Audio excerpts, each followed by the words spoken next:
revolution somehow.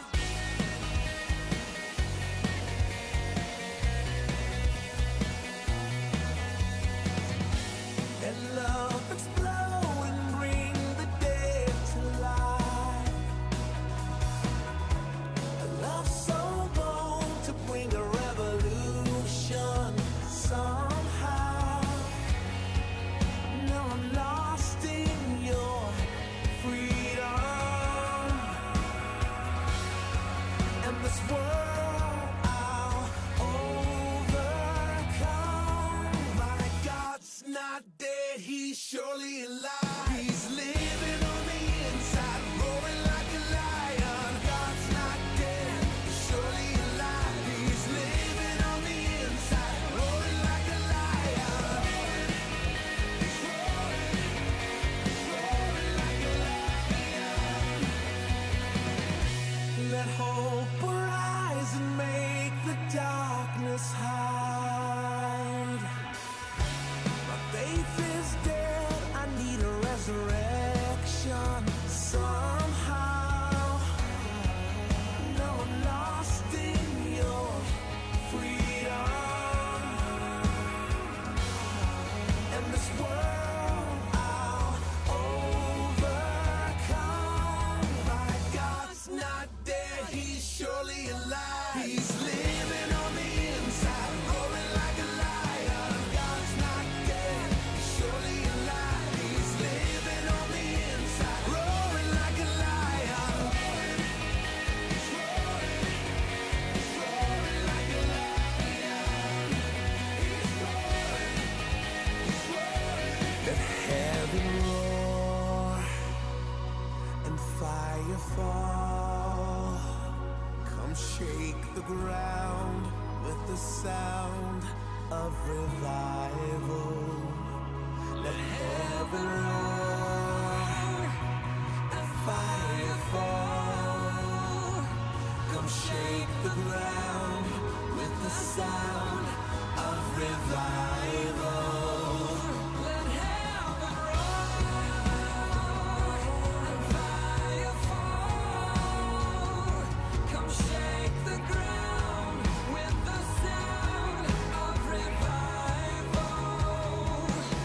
My God's not dead, he's surely alive. He's living on the inside, roaring like a lion. God's not dead, he's surely alive. He's living on the inside, roaring like a lion. God's not dead, he's surely alive. He's living on the inside, roaring like a lion. 사람들은 말 사이로 통하면서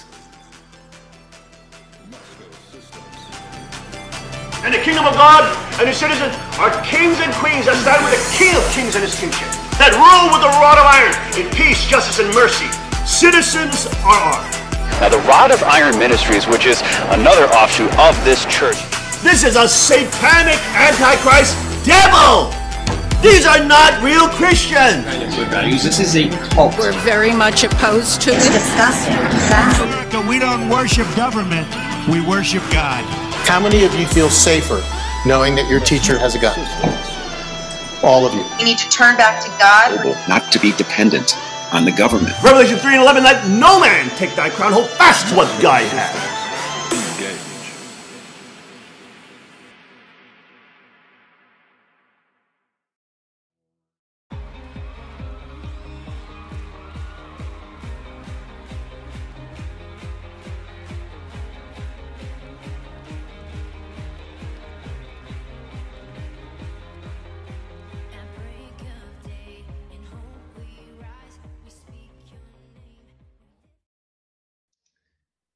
Good morning and welcome to the King's Report. I'm your host, Sean Moon, saying Captain Eagle. And we are here, folks. We are here live in a hotel room in, where are we? Tennessee? Gatlinburg. Gatlinburg. Yes. Gatlinburg, Tennessee. Tennessee. I had no idea what this place was. It was crazy just driving down here. We were pulled off to visit the largest, all the ninjas out there, the largest, world's largest knife store. It's called Smoky Mountain Knife Woods. And I was going to go into the mountains for a little scripture, Psalm 19 reading. And the guy just said, take this road and just go straight. Keep that road. And incredible. It's like a theme park, haven down here. I couldn't believe it. It's mile after mile after mile, theme park theme. It's like a Six Flags Great Adventure. Yes. Like from miles and miles and miles and miles. I've never seen anything like this.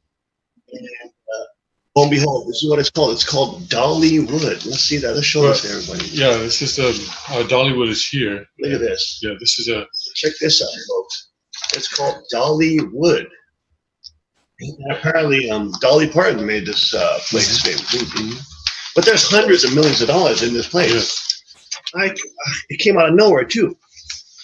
Okay, now you got him showing the map. See that long street that goes through 3 towns. So this is Gatlinburg, Pigeon Forge, and Sevierville.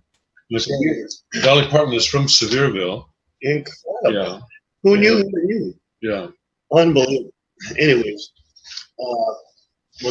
Was able to see that. Incredible. Actually, we were able to hit the mountain yesterday, which was nice. Yeah. We had a beautiful scripture reading up there with the Queen. Everybody's still resting up because it is early in the morning, and we have to hit the road.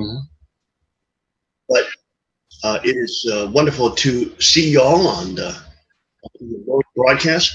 Let's go now to our AccuWeather forecast with Tim, the Agent Elder. Tim. Okay. It's 52 degrees right now in Gatlinburg, Tennessee, and it's a cloudy, great driving weather, I would say. I think as we look at the radar for the east coast of the United States, nothing really is happening. So it should be sailing all the way up back to Pennsylvania today. Wow. The highs will be in the mid 70s today. So yes. Wow. Okay. Not so hot. Okay. So we may we're probably most likely going to arrive in Pennsylvania tomorrow. But it is a beautiful day today, and looks like there's some clear sailing in the forecast today. Let's go to headline news, and then we're going to give you a report on what has happened and God's incredible move at the NRA show. Let's go first to our headline news for today. Okay. Last night, an important Democratic politician resigned. This is the Attorney General for the state of. He was actually one of the leaders in the #MeToo movement. And he was coming out in favor of I'm a protector of women and everything like that.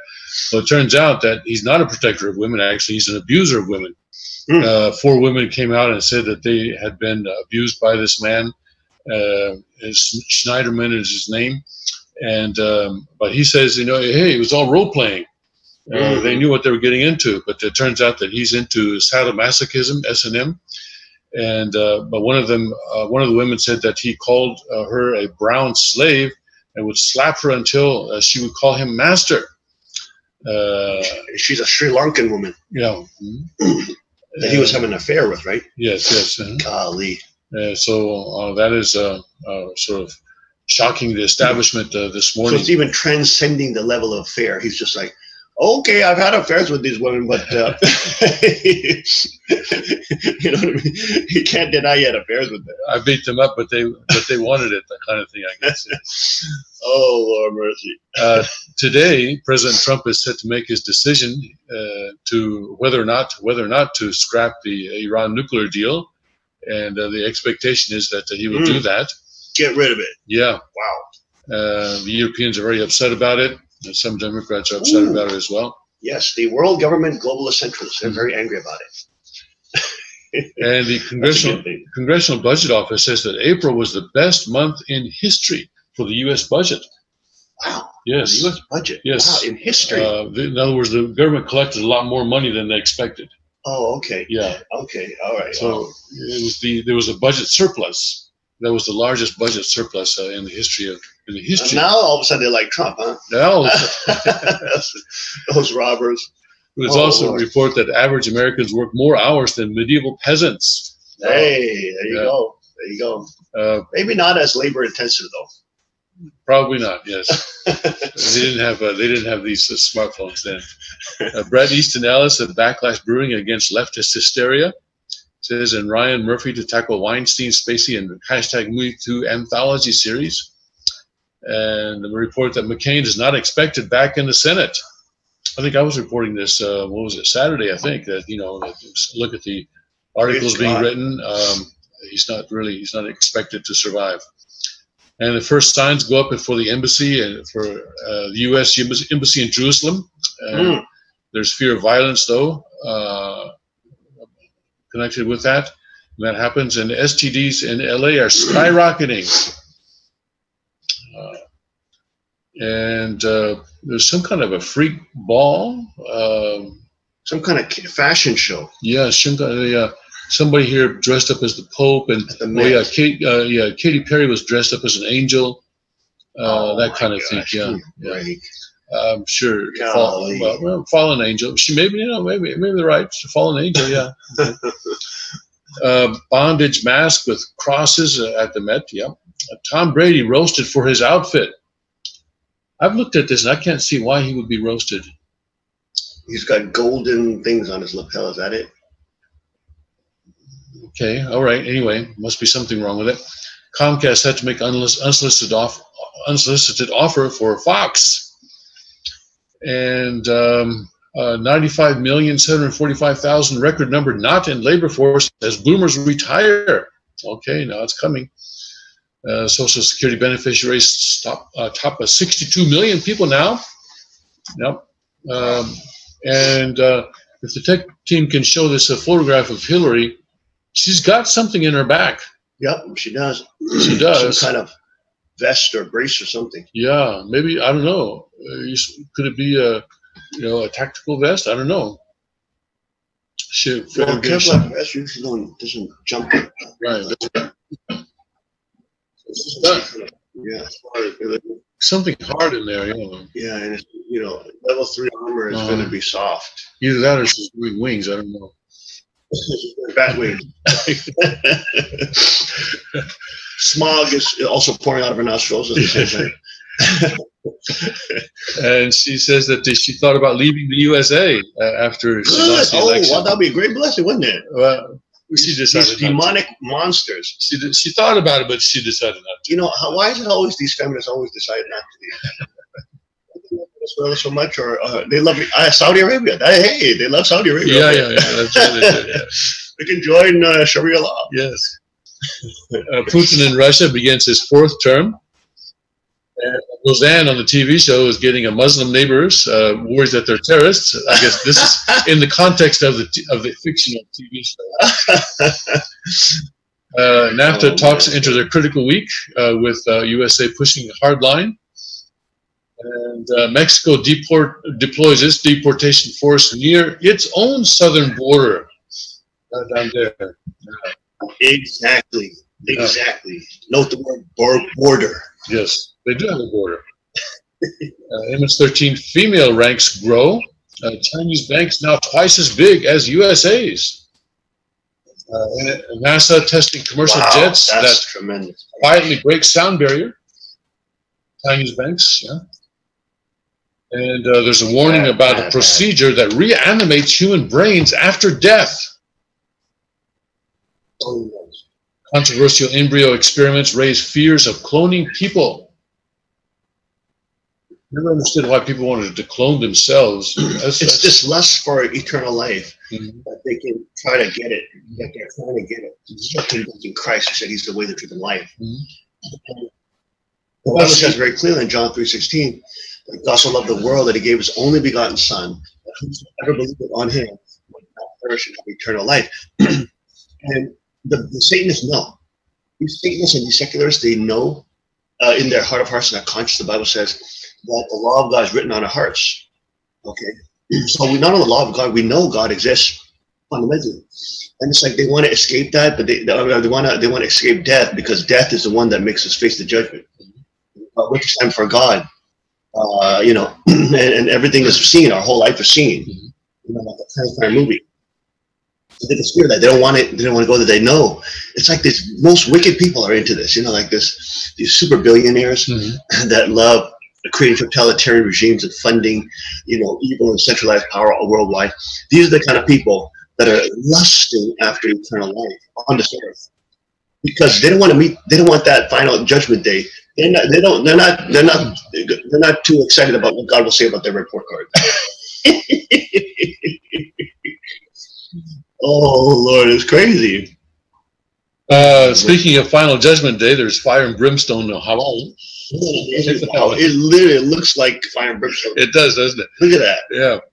Paradise turns hell as Hawaiians brave volcanic gas and lava to retrieve pets and belongings. Steam of sulfur.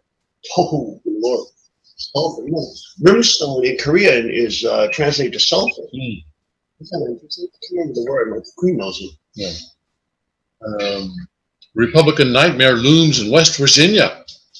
This is where a candidate for Senate is someone who was convicted of a crime involving a mining accident.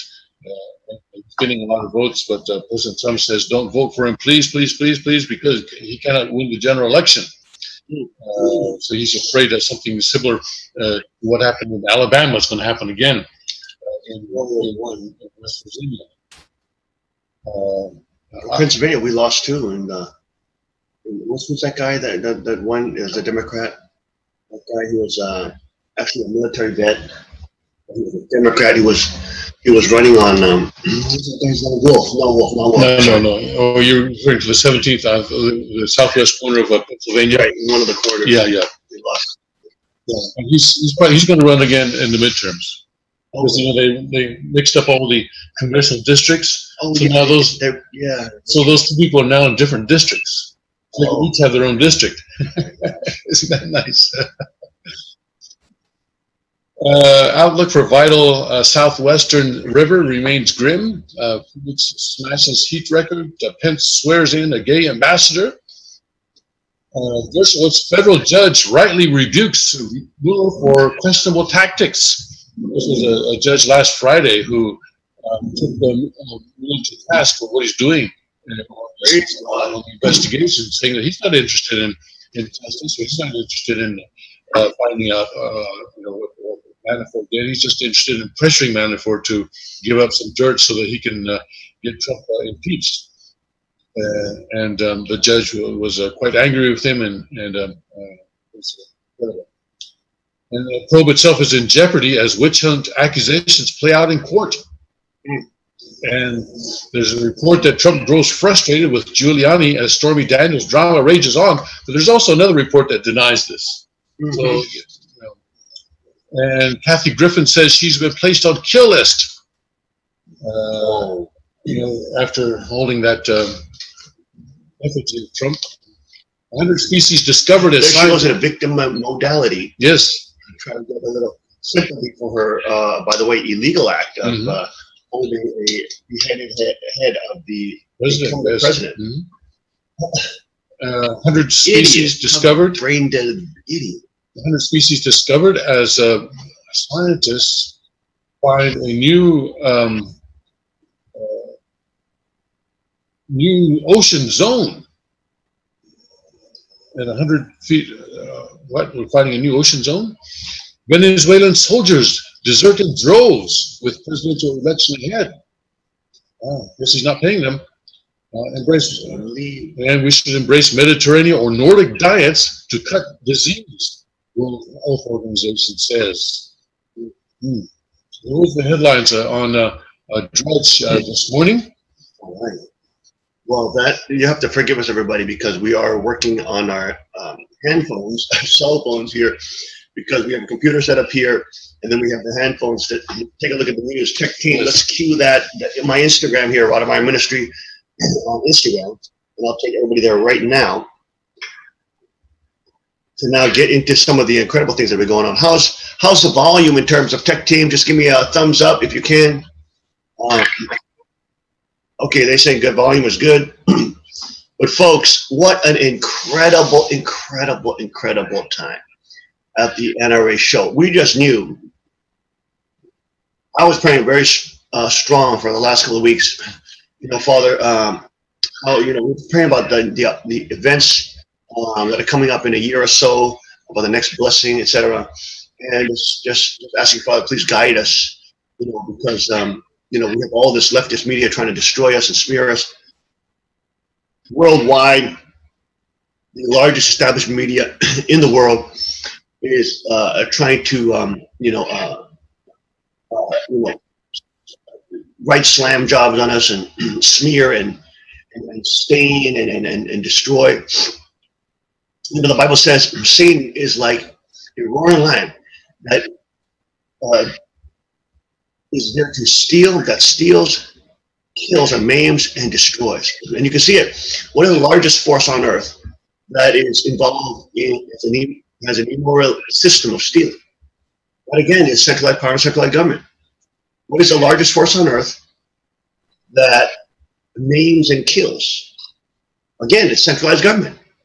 What's the largest force that destroys civilization, destroys people's life? Again, it is centralized government. And you can see why political Satanism is so deleterious, so dangerous. Now it erodes and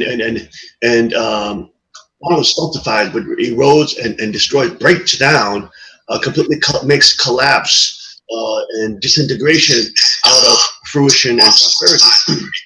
Okay, he's checking out the King's Report Live right here. But oh my goodness, folks, it was crazy. We've just been praying. God, just give us some direction in terms of how can we connect deeper to these evil type Christians, etc. And the NRA show was coming out and said, the Spirit of God was so powerful, so strong, you must go down to the NRA show.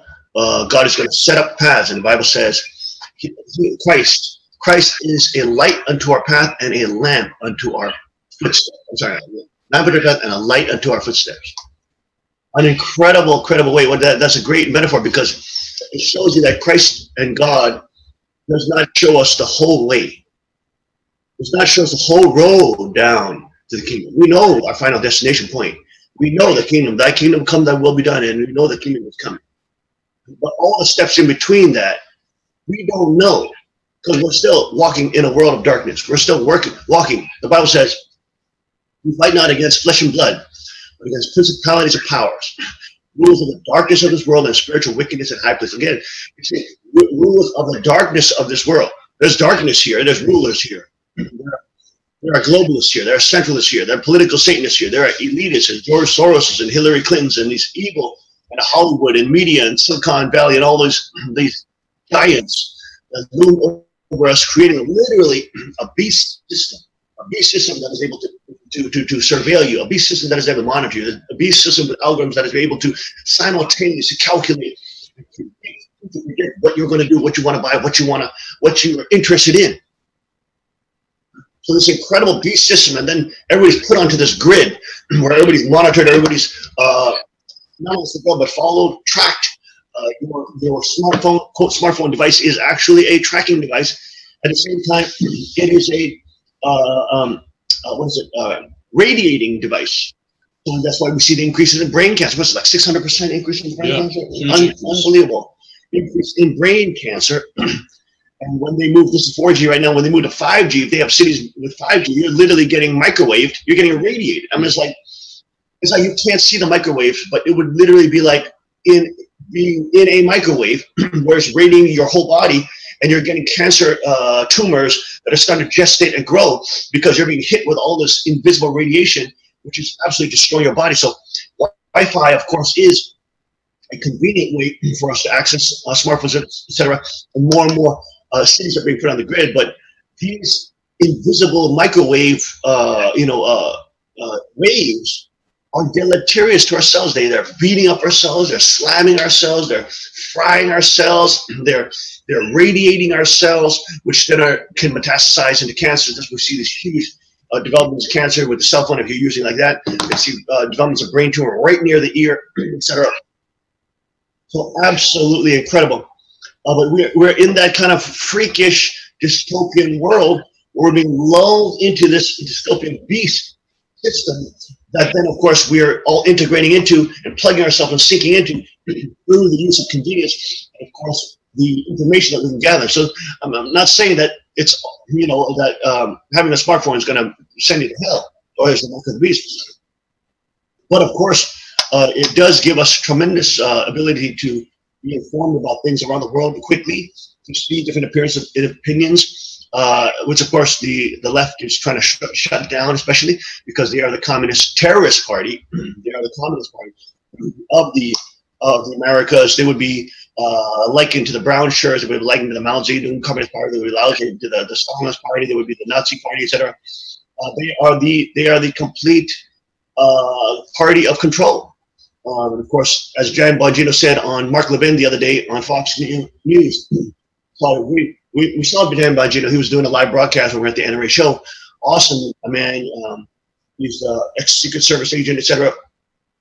And he was saying, you know, these in America, we are now dealing with literally the Republicans are Democrats. The Republicans are Democrats. The Democrats are essentially the Communist Party. They are the party of totalitarianism. They are the party of absolute control. They are the party of absolute regulation, absolute domination, absolute tyranny. We are dealing in this kind of incredible age where we have the blessings of technology that are produced by the free market and freedom is the invisible hand of God that rewards people who serve others in freedom and responsibility. But as those freedoms erode, and as the left in its never-ending attempt to control and dominate is there to suffocate the spread of ideology and debate in the free market, because they always lose, because in the end their position is for domination, strangulation, and control. It's not for allowing people to debate and have free and open air discussions so that the best ideas can win. Of course, Christianity is the best ideas. The civilization of love God and love thy neighbor is the best ideas. In the end, in the arena of debate, in the arena of ideas that have to commingle in the marketplace, science is only proving and strengthening the ideas of Christianity, the principles of Christianity, the fundamentals of Christianity. For example, that there is a God who is a creator. For example, a God who is beyond all material, so immaterial, beyond time, or what we call eternal, have tremendous power to create the entire universe that was created from a singularity at the Big Bang. You're talking about has all the makeup of the universe, all the matter and time and existence that exists in this vast universe, dozens and millions of potentially hundreds of thousands of galaxies. All that condensed into a singularity, all that information condensed into a singularity. Of course, to create all that, you have to be tremendously powerful, so that's what we call omnipotent, and of course, tremendously knowledgeable, so we call omniscient. It's the traditional makeup of what we talk about when we talk about God. And of course, loving is omnibenevolence as well, because he creates all the constant conditions, the 50 incredible plus dials and precise fine-tuning that is required so that life on Earth can exist. So it will support a life-sustaining universe, which of course it points to his benevolence, which of course we would call in Christianity the omnibenevolence of God. Okay, so all these things are now being supported by science, and all these things are now being supported and buttressed by the developments of science, and so the position of Christianity is even becoming stronger, and the position, of course, of the ethics of Christianity is unbeatable, because there's no. You can see that it produces the best, most ethical society, especially when it's decentralized. Not when it's centralized with the state, because then it becomes a shell organization, a shell culture to cover up for the injustices and immorality of the state. But if it's able to remain decentralized, then it can empower people, and people still have the connection with God in their conscience, and especially when it's connected to the Kingdom of God Constitution, which of course is connected to the rule of the rod of iron. Then we have a tremendous kingdom of heaven and earth, where wickedness is punished, where evil is punished, where the wolves cannot flourish, and the sheepdog and the lambs of God are able to flourish in society. Okay, I'm sorry about that, ranting a little bit. Go ahead. But we're here, and we're here in the Instagram here, and I want to show everybody here. Just some pictures here. Let's go to that first picture there on Instagram. I can't see the screen. I can't see what the audience is looking at. But let's go to our first picture here, which is the group in Dallas that we met, the sanctuary group in Dallas. That's my most recent picture. Let's see if Tech Team can bring that up. Tech Team, we got that up. Okay, Tech Team got that up. Here's our wonderful sanctuary family down there in Dallas. That's Mrs. Park, her sister. The wonderful brother over there, standing over True Mother there, is the Japanese brother who speaks very good Korean, and of course is running a sushi business down there. And the gentleman next to him is another Korean gentleman down there who was the one who introduced Breaking the Silence to Mrs. Park, who was the lady there that is holding the calligraphy that I gave to them. The calligraphy there is Hunju Pyongha, Hun Kyungchal, 실체 아주. 실제 해방 실체 아주. So what that means is, let's see if we can translate that. I'll do it backwards, right, Tim? Yes. The substantial liberation of the heavenly universal, or not universal, cosmic, yes, cosmic, peace, militia. Yes. Something like that, okay? Well, the Spirit of God just lead me to get that calligraphy there, down there for the Dallas Sanctuary. Here's the caption down there. So the Christ-loving heroes of Dallas Sanctuary. Faith as small as a mustard seed can move mountains, as Jesus said.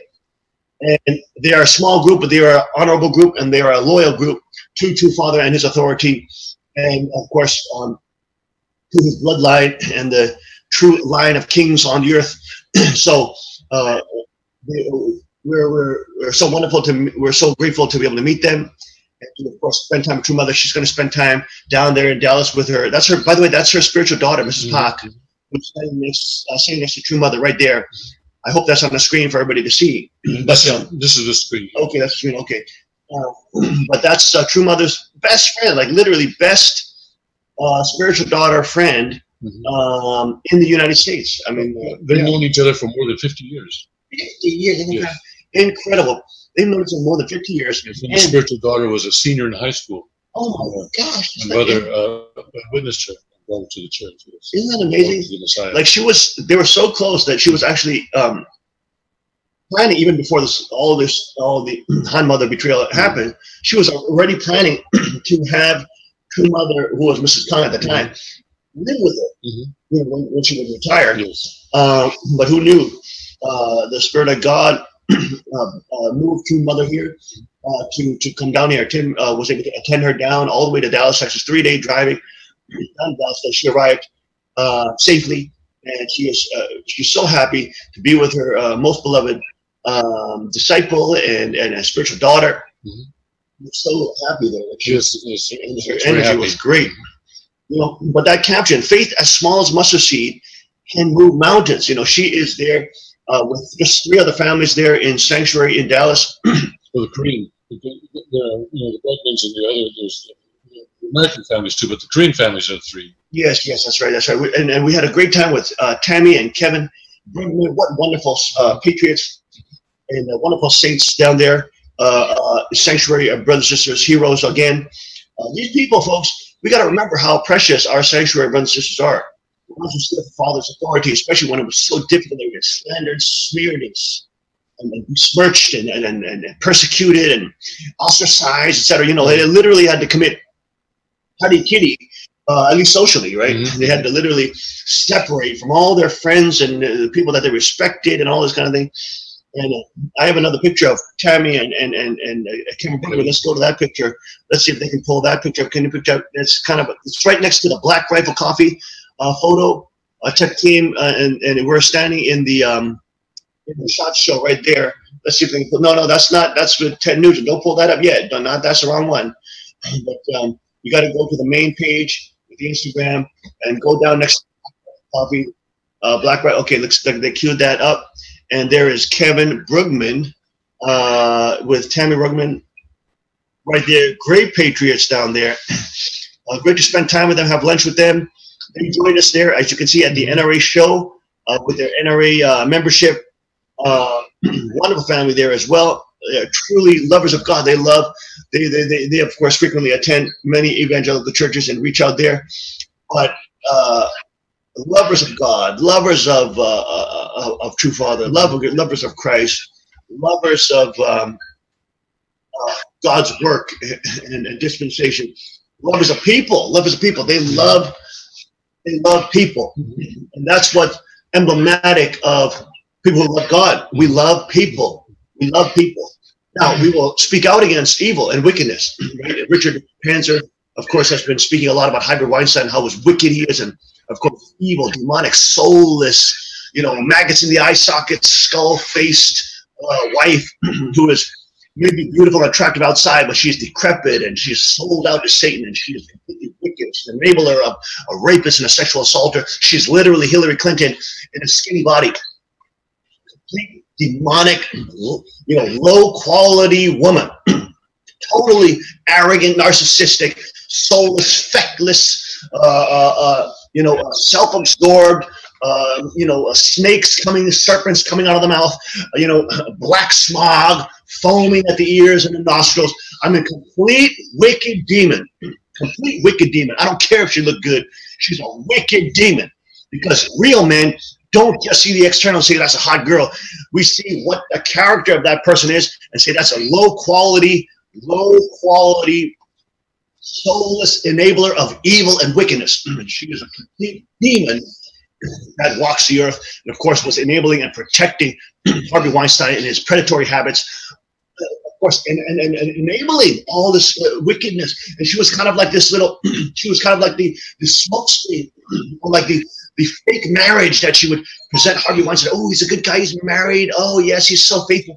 And behind the scenes, she's aiding and abetting him in this adultery, aiding and abetting him to rape these young girls who are wide-eyed and dreaming for their Hollywood fame, etc. Of course, many of them probably will sell their bodies for fame. Many who enter that industry do. But the idea of this woman being she is a complete demon. She's literally Hillary Clinton in a plastic, plastic surgery face. Give me a break. And these kind of women, they must be criticized and they must be exposed. The whole tradition of brainwashing, indoctrination, of not being able to expose and criticize evil women or evil men at the lattice is a complete brainwashing cultist camp.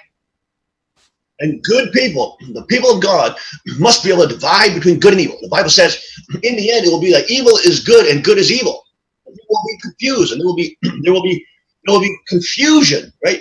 There will be non-discernment. People will not be able to discern clearly. They will not be able to discern light from dark and dark from light. But when Christ comes, he divides wickedness and evil. And he condemns and judges. He comes as a judge to judge evil. Now, that, of course, doesn't say that people who are evil don't have a path to salvation. They do, as long as before they die, they have to be able to repent of their sins and come to God and accept Christ in their heart and be transformed by his goodness, transformed by his spiritual power. There she is. I don't care if she looks glamorous. That woman is a witch. She is a witch. Haven't you seen those, even in those stupid Hollywood movies that they produce? Haven't you seen those seductresses and Medusa? Medusa was beautiful. She was a freaking demon. You understand what I'm saying? All these beautiful seductress sirens are beautiful. They're singing and stay sailors, come here. Woo, I'm singing the songs. Luring you in. Don't you know these are ancient archetypes that these beautiful women have tremendous power. Why? Because males instinctually in microevolutionary are attracted to beauty. So in a sense, you can start worshiping beauty, which is a danger. Because if you start worshiping beauty, you can't criticize it because you've already put it on pedestal on Aphrodite and these goddess cults, and you're not able to see through the fake charades and the fake glitz and glam and all the fake makeup and the painted faces. You're not going to see that wicked, evil woman. It's an enabler of sin, an enabler of wickedness, an enabler of sexual exploitation, an enabler of pedophilia potentially, an enabler of sexual assault on small little girls that are wide-eyed and dreaming. And they're not all sinless too. The girls who are going to Hollywood and somewhat brain dead too and indoctrinated and brainwashed too. They should not be. Oh, I'm going to go there and go to Hollywood, and of course they end up in that 0.0000001%. They don't end up in that 0.00001%. And of course, now that's coming out with the Me Too movement. They have to sleep with all the producers in order to get those jobs. And if they're not going to do it, if they have any morals or any integrity or any honor, they're not going to get nothing in Hollywood. Of course, which has been proven, because if any of the Hollywood stars come out and start talking against the establishment, they get blacklisted, they get bombed, they get destroyed, they get media smothered, they get you name it. They get totally destroyed. And it's like 5 in the morning. I'm ranting, and I hope the people next to me don't complain.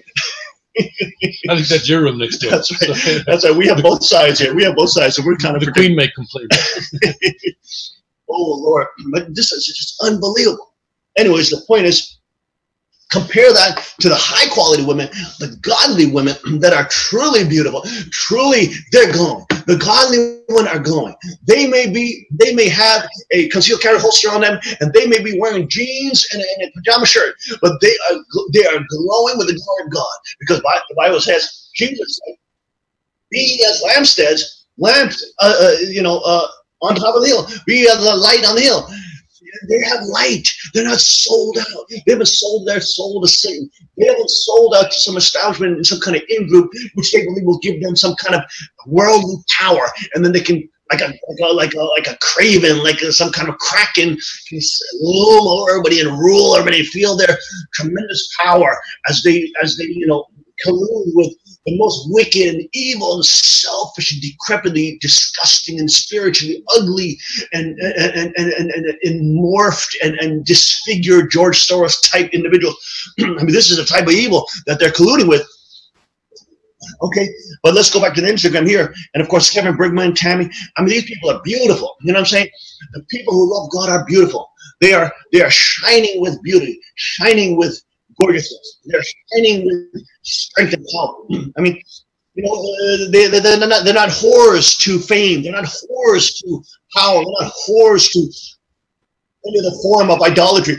They love God, and that makes them glorious, because they love the highest thing. They love the most. The Bible says He is the most high God. Okay, there's nothing higher than Him. He is the highest thing. He's the greatest thing. You know how we kind of yearn to get up on the top of the mountain because we want to get up and see that incredible view? Can you imagine? God is higher than any mountain. He is higher than any hill. He's higher than any sky or a cloud in the sky that we can see. He's higher than any planet. He's higher than any universe. He is the highest. He is the most high God. Okay? So we're talking about the greatest thing. And people who are in love with God, they're in love with the greatest thing in the universe. Oh, beyond the universe, I have to say, because God doesn't only exist in the universe, He transcends it, because He's created it. Okay, that's a very important metaphysical point. But I digress. So the point is, people of God have integrity. They have honor. They have principles. They know the power of God.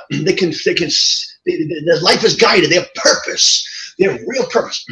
Can you believe it? Oh, by the way, I'm digressing here. My ring fell off. It was a silicone ring. Oh, really? It's my camel ring. And I was at the campsite and running over. The water was probably going. We run over to get the coffee, and it literally whoop, fell right off. And since it's camouflage, it literally disappeared. I mean, we were searching for hours, and we could not. It was camouflage, and it's totally disappeared. It's ridiculous. But I have to admit that ring was a little big. It was a little big, and I was going on faith, thinking that it's going to stay on, but it did pop right off. So I did order a smaller size from a kilo, which is a silicone. They're the ones who pioneered silicone rings, which of course allows you to do training and have an active lifestyle, etc. But I do feel a little bit naked without that. But thank God the Queen is with me wherever I go. Even though she's resting right now, but. Look at the people of God. They are alive. They are powerful. Unbelievable. I want to take you this picture down here. Let me. It's going to be hard. The tech team is not going to know exactly which picture I'm talking about here. So let's go back up to the top. Let's go back to the top and let's just scroll through the pictures. I'm going to show you some of the incredible people that we met. Let's go. Oh, if the tech team could. Okay. Don't go. Go down. Go down, tech team. Go down. I'm sorry. Okay. They're gonna scroll. All right, they can just scroll. Go ahead. Go to that little katana sword right there. Go to that little katana sword. Okay. Let's see if they can do that. There's a little bit of a time delay. Yeah, about a 30-second delay. About a 30-second delay. So tech team, can we start scrolling through those pictures? Okay, there they are. I can see it now on the time delay. But this is a beautiful custom knife that I got. Check it out, y'all. I'm actually sporting that right now. Boom! Right now it says it's a Ninja Tanto blade. Any of the ninjas watching? Ooh, you're gonna love that. Look at that beautiful sweep on that, and it's actually put in the American Tanto style, but that sweeping style is reminiscent, inspired by the samurai, and of course, actually has titanium scales. It's beautiful. But that's we picked that up at the NRA show. One thing cool about the NRA show compared to SHOT Show is actually you can pick up a lot of these items. So this is really interesting. An important point. SHOT Show is more like a trade show where B2B is happening, where you're connecting with other businesses, but you can't buy anything. Okay, that's important because next year, hopefully, we're planning to have a Rod of Iron Ministries booth there.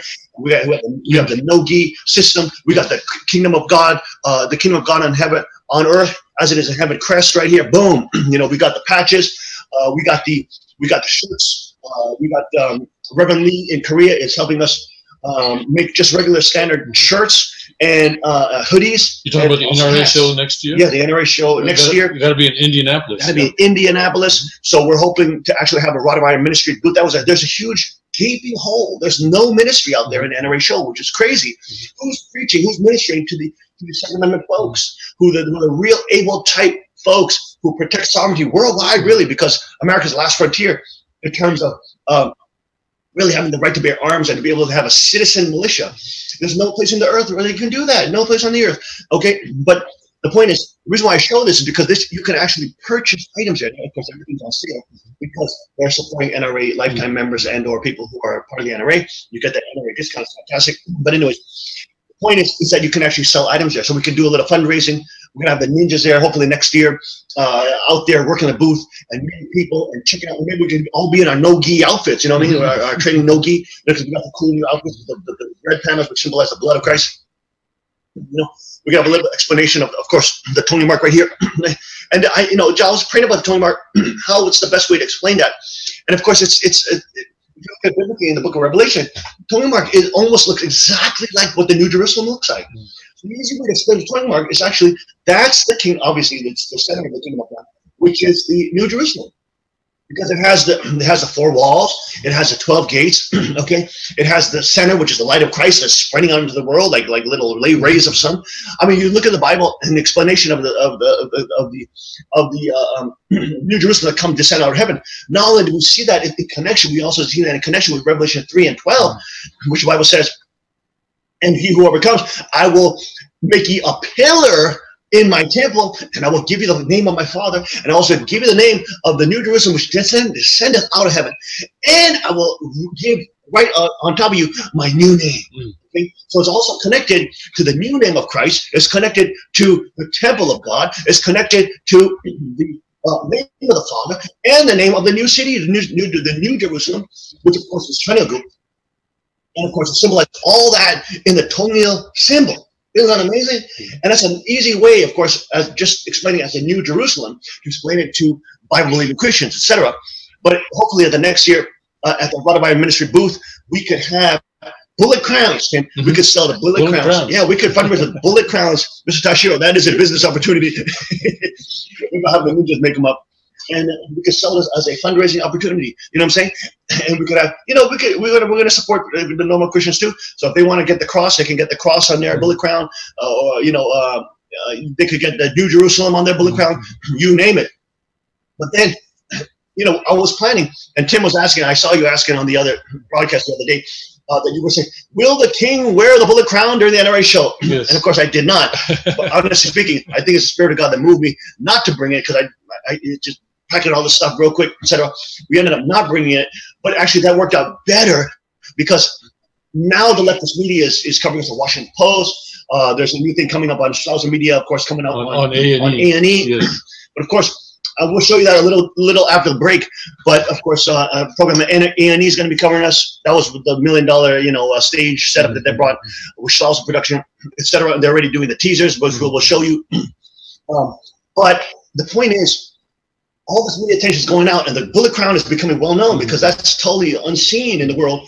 And what is that all about, etc. But now the bullet crown, the book is also coming out, and on the top of the book there is a bullet crown on top of the broken potter's vessels. Okay, the broken potter's vessels and the golden rod of iron behind, etc. Has all the biblical accoutrements right there. Boom, and the New Jerusalem symbol. Boom, and the name of God. Boom, right there. Boom, right there. The new name of God. You know what I'm saying? It's just incredible. But all those things are connected.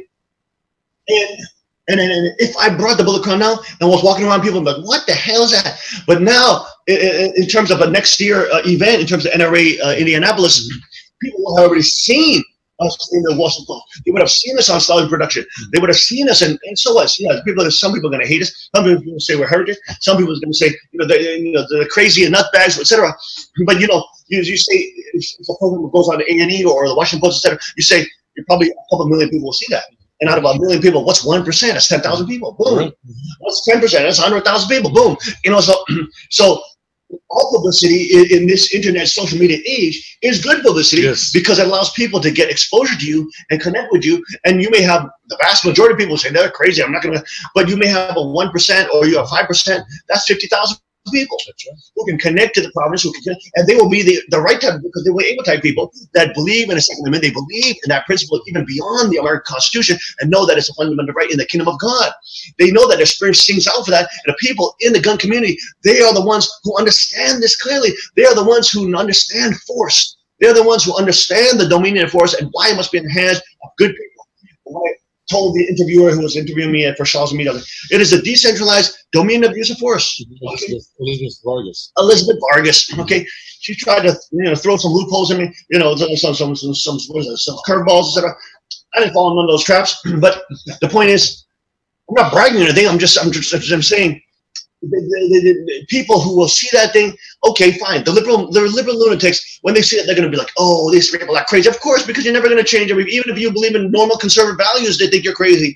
So, of course, they're going to put you on a hate list. If you just say, I believe in traditional marriage, they put you on a hate list. That's crazy.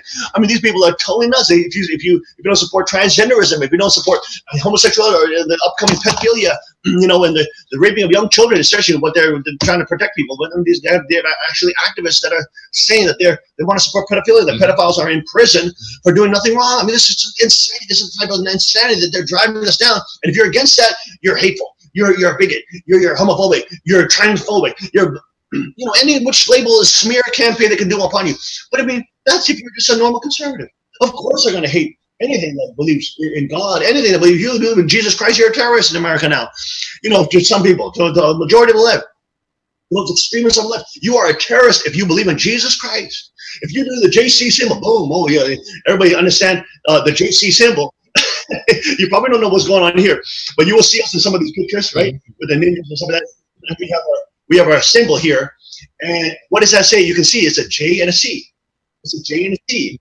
And that, of course, stands for what? Jesus Christ. Stand for Jesus Christ. Or maybe we'll do this other symbol. We'll do a C and a 2. We'll do a C and a 2. And that symbol is for Christ number 2. Christ number 2. Christ number 2, okay? It's Christ number 2. Or we do the JC. So when we do the fight training and stuff like that, we also do some of the hand signs. We do symbolize our peace, belief, militia, whose motto is love God, love your neighbor. We also have the heavenly gang signs, heavenly ninja signs, which is the Jesus Christ signs, where we glorify all of our victories are for Jesus Christ. All of our victories are for Christ at the second advent. Boom, you know what I'm saying? It's centered, it's centered, it's centered. It has purpose, it has power, it has authority. The Bible says, I will not give you a spirit of fear, but of power, love, and a sound mind. That's exactly what it is. It is centered. It is centered on the God Most High, on the Most High God, on the God, Almighty God, etc. Now I'm writing again. But let's get back to these pictures. I'm telling you, folks, it was totally insane, totally incredible. Now, the Spirit of God led us to it was amazing, because the Spirit of God just had us walk it.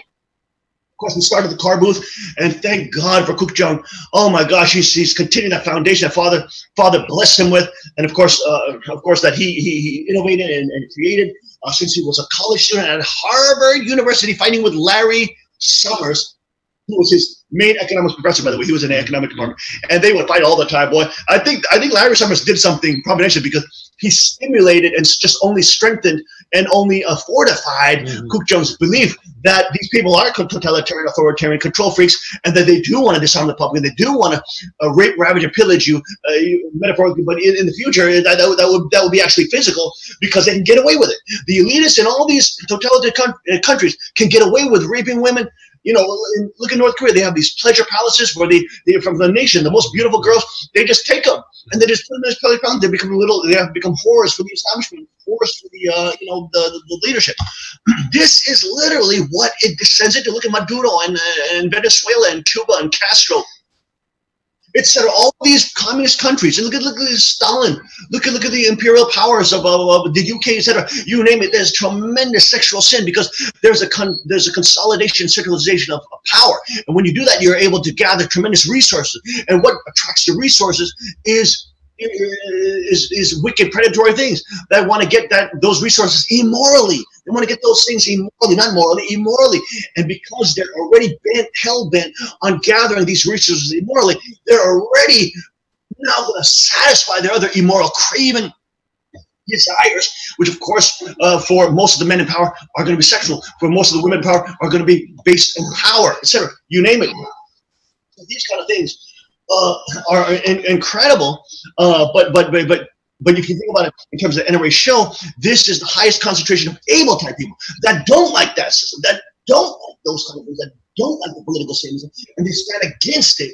Even though they may be small and few in terms of the world's population, they are the able-type folks that understand why sovereignty is so important, that we get these rights given to us by God. They do not come from the state. They do not come from government. They do not come from officials wearing funny hats and funny suits. They come from God. Amen. So we are here back on my Instagram page, and I'll show you some of these pictures, folks. Amazing. The one right next to the bleed, you will see.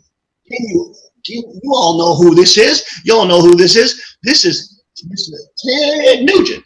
This is Ted Nugent. We bumped into Ted Nugent, folks. He is literally the face of the NRA. You understand? Oh, and another incredible news that we have to break on this broadcast today. Oliver North has been named as the president of the NRA. Yes. Can you believe this? Oliver North was one of the most supportive senators in the U.S. I'm sorry, was he senator? No, he was not a senator. He was he wasn't. He was not elected. He was working in the White House. He was in the White House. Pentagon. Yeah, he was a. Okay. Oh, at Pentagon. That time, he was. That's right. He was colonel. He was a colonel. He was a colonel at Pentagon. Yeah, but involved with the Iran-Contra thing. Yeah. Now he would come to our events all the time. Yeah. I saw Oliver North so many times at our events supporting True Father at the Washington Times. Yes. He was at so many events. I saw him at multiple events. And can you believe it? Right after we were obedient to God to come down to the NRA show, to connect with evil-type Christians. Boom! We hear just this morning that Oliver North is named the president of the NRA. Talk about tremendous providentially. Yeah. That's tremendous. We can now hopefully we get connected more deeply into the NRA with these folks. And Oliver North, that is now the president. Amazing. But of course, as you can see, this is Ted Nugent here with Lisa. This is an amazing story because Black Guns Matter T-shirt. Yeah. This is amazing because Lisa is a tremendous powerhouse. Of course, she is an NRA instructor in pistol, and of course, Lo and Lisa, both of them, tremendous rod of iron, holders, etc. King and Queen Ellison down there, and amazing. She had an incredible time. She was able to meet up with Black Guns Matter head and founder Maj Toure, who's out of Philadelphia. Hopefully we'll be able to hook up with them. Maybe we'll invite that whole crew down to Tommy Gun Warehouse and do some shooting with them and talking with them. And boy, Lisa was able to connect with them. That's where she got that shirt. They gave her that shirt because they saw Black grandma driving a scooter, and she would have so much fun driving. She would be leaning up on that scooter like she's driving 80 miles an hour, trying to get aerodynamic on everybody. Rolling around through the NRA show. People are smiling and say, "Hey, let me get a picture with you, great! What an amazing woman! Look at her." She's like, and I said, we would be going through and say, "Get out of the way, Black grandma coming through." People would love it. Oh my goodness! And we bumped into. It's amazing. The NRA is now transforming. The makeup of the NRA is totally transforming. Ted Nugent, of course, is he's a bow hunter, avid bow hunter. He's a tremendous conservationist. You name it, but the guy is a tremendous hunter. Of course, hunters being the the top conservatives because they want to continue that game through the generations, so that children can also enjoy the sport and the principles of hunting, etc., and ethical killing, etc., in terms of game conservation, you name it. And of course, Ted Nugent is very powerful. He appeals to the vast majority of America, conservative America, which is the vast majority is white. Okay, so he appeals to that Christian conservative. I don't think he's openly an evangelical. He's very open to Native American things. Okay, I've heard of his philosophy, and he's talking about Native American ideas. He's very open to that kind of thing. So I don't think he's a traditional evangelical, Methodist or Baptist, or you name it, those kind of things. But he's a tremendous hunter. Okay, and so he appeals to this whole evangelical group. But the NRA is changing. It's completely transformed, because you saw, and Lisa was saying, she was at the NRA show before, the makeup is changing. You see a lot more black folk there. You see a lot more young people. There. We connect with a lot of young stars on YouTube. My goodness, I'll show you some of those pictures, and we keep going through these incredible this report right now. There were a lot of children there. Children, there was a lot of kids. That you've always seen that. They said you see that. But there's a lot of young people in the 20s and 30s, young people who are now becoming activists for the Second Amendment. Okay, that's very new. That's a tremendous, and there's a lot more minorities.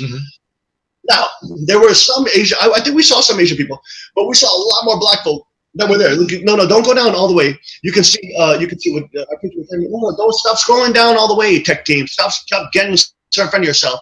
Get back to the pictures. We'll go through them one by one. No, stop scrolling. See how they're doing? They're just scrolling around. Don't scroll yet. Let's go back to those pictures and go back to Ted Nugent, okay? Because there's a interesting story there. We were there, and that was on the last day. We're actually going reverse. I'm going sort of reverse, because the tech team's going to get confused where I'm at exactly. But we were at Ted Nugent, and Lisa's taking a picture with Ted Nugent. It was amazing, because I was, right before that picture was taken, we finally met up with Lisa. This way, we're leaving the show, and we're on the last day that we were there. We were leaving the show. And I was talking with Lisa, and she was waiting for us. And I was talking to her. I said, "Lisa, can you believe it? We met Ted Nugent. We got a picture with him." And she was like, "Oh my goodness, I can't believe it. I can't believe we got Ted Nugent." And then we turn around, and Ted Nugent is standing to our right. We bump into him again. And that's this picture with Lisa. That's the second time we had a picture with Ted Nugent. And of course, that's where Lisa jumped in. I said, "Lisa, come on, you got to jump in there and get a picture with him." And so she came up, and she got a picture with Ted Nugent. Now, a lot of these folks don't know what happened. They don't know who they bumped into. They don't know they bumped into the royalty of God that is existing on this planet. But something in the spirit has connected us now. Now we are connected, not only in terms of principle, in terms of what we believe as soul brothers, etc., and Christ in defense of liberty and sovereignty worldwide, but I'm talking about something has happened that is beyond our knowledge. The workings of God are higher than all our ways, right? The Bible said, higher than all our ways. And so they're higher than the things that we can even think. You see, the Bible says, exceedingly abundantly, above all that we can think or ask. And this is what we saw. We saw exceedingly abundantly, above all that we can think or ask, even more than we thought, even more than I would never think we can meet these kind of incredible pillars, titans, okay, of the entire Second Amendment crowd. To be able to meet the titans and the giants in this short of a period of time, literally, if we had to go fly and meet each one of these people, not only would we not be guaranteed a meeting, but we would not be able to see all of them in that short of a period of time. It would cost us millions of dollars just to meet all these folks. And of course, that's Ted Nugent there. Go to the next picture. You'll see the picture with me, and you'll see the king with Ted Nugent right there. Boom. This is interesting. I was meeting with Hank Strange and the other brother, the African-American brother from Color Noir show. We were just bumped into them, and we were hooking up. We were taking pictures with them, and then they saw my pew-pew hat. I had my pew-pew hat. Where's my pew? Did I bring it here? Okay, no, I don't have it in this room. I had a pew-pew hat on, and we're convincing with the African-American brothers. Good-looking, big guys. Second Amendment lovers. Amazing folks. Hank Strange, who's been censored on YouTube. He's actually in the next picture, but go to the next picture real quick, and you'll see Hank Strange. And then we're hooking up with those guys, and I'm taking a picture with them. And then, right as we're taking a picture with them, Ted Nugent is standing in front of us. He's standing over there talking with other people. I'm like, oh my goodness, it's ridiculous. And my son, my boy was like, oh, I thought that's Ted Nugent. Yeah, there's our folks right there, Hank Strange and his crew over there. And Shimon was like, there's Ted Nugent over there. And I was like, but I'm taking a picture with the other folks here. So I didn't want to just leave them. And I just trusted the God. I said, God, if you want me to connect with Ted Nugent, you're going to keep him there for just a moment. Okay? I'm not just going to walk by. So I just had faith and I just obeyed. And I just, I didn't want to insult these other folks that we were taking pictures with. Oh, screw you, Ted Nugent, let me take a picture with him, No. We're going to be respectful. We're thankful that God is bringing together all these people, all races, religions, and colors and creeds, and all united against evil and for sovereignty and for human empowerment, and for, of course, they don't know it yet, but the rod of iron.